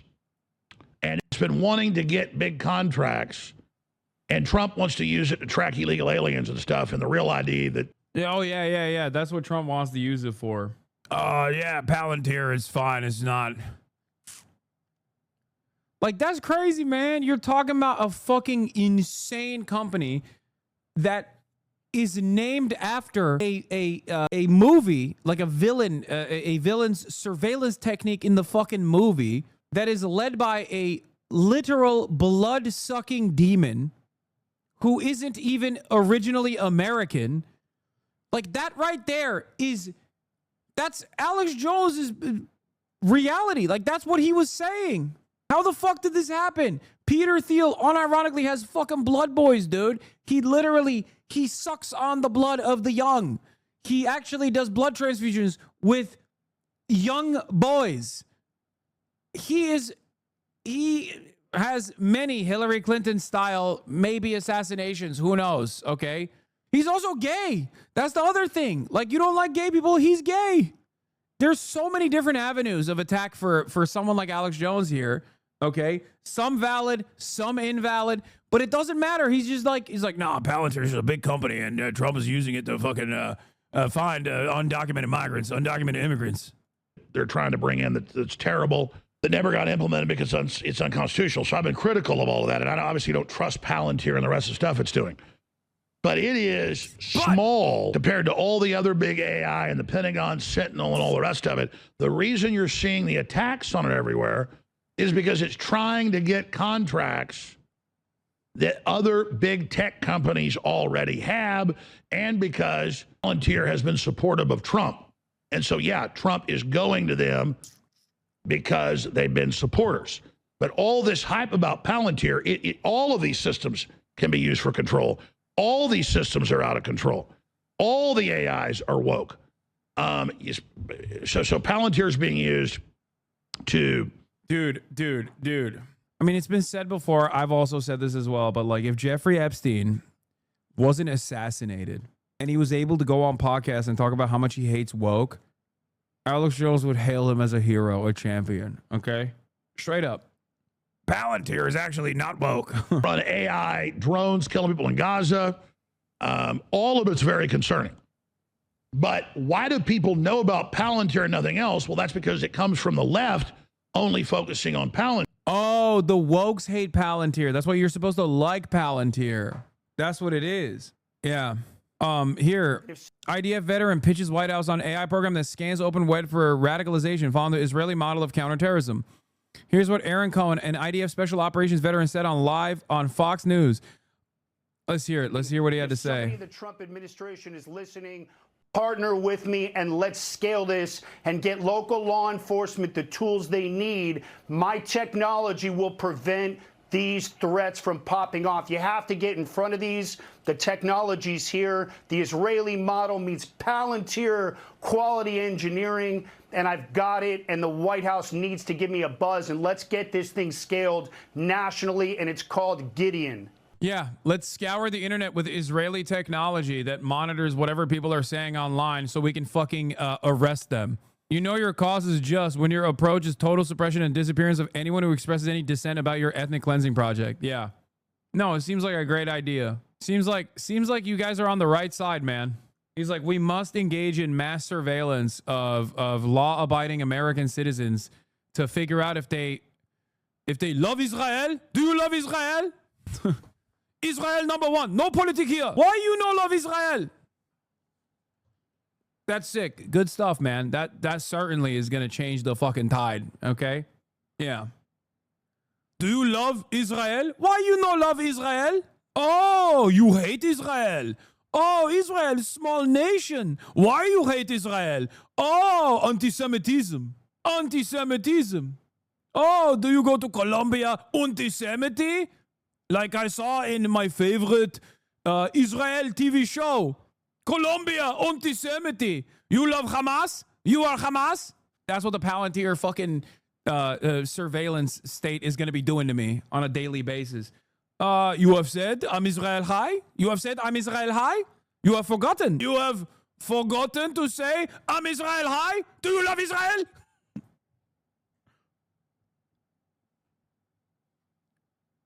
If you don't say, I'm Israel high, you must love Hamas. Gideon scans incoming signals across open web, Reddit, the cards, public forums, blog posts, conspiracy board. Wait, what the fuck? What is this? Who wrote this? Did an AI write this? Look at the fucking typos. Oh my God, we are run by the dumbest monsters, dude. Indicator patterns, grievance buildup, martyrdom language, hate speech and ideology, tactical prep, target references, final pots, final post behaviors, gaming and alt spaces, in-game chat logs, clan servers, TikTok comments, Discourse servers, Telegram channels. Oh my God, thank God. It's not on. Twitch is not here. I'm not American. Could you please tell me how hogs are just watching this shit and not reacting like separate countries saying what you do on Fox News? Because American conservatives are fucking servile dogs. Do you understand? There is nothing more peasant-brained than the American Hitlerite small business owner that lives in a fucking suburb, okay? I cannot think of a more servile, self-debasing individual than an American suburb Hitlerite, okay? The most disgusting, the most obedient of dogs is the American that has an arsenal of weapons that says, oh, I need to have this for tyranny. I'm fighting against tyranny. Nothing more servile than a dog like that. American conservatives are so fucking malleable.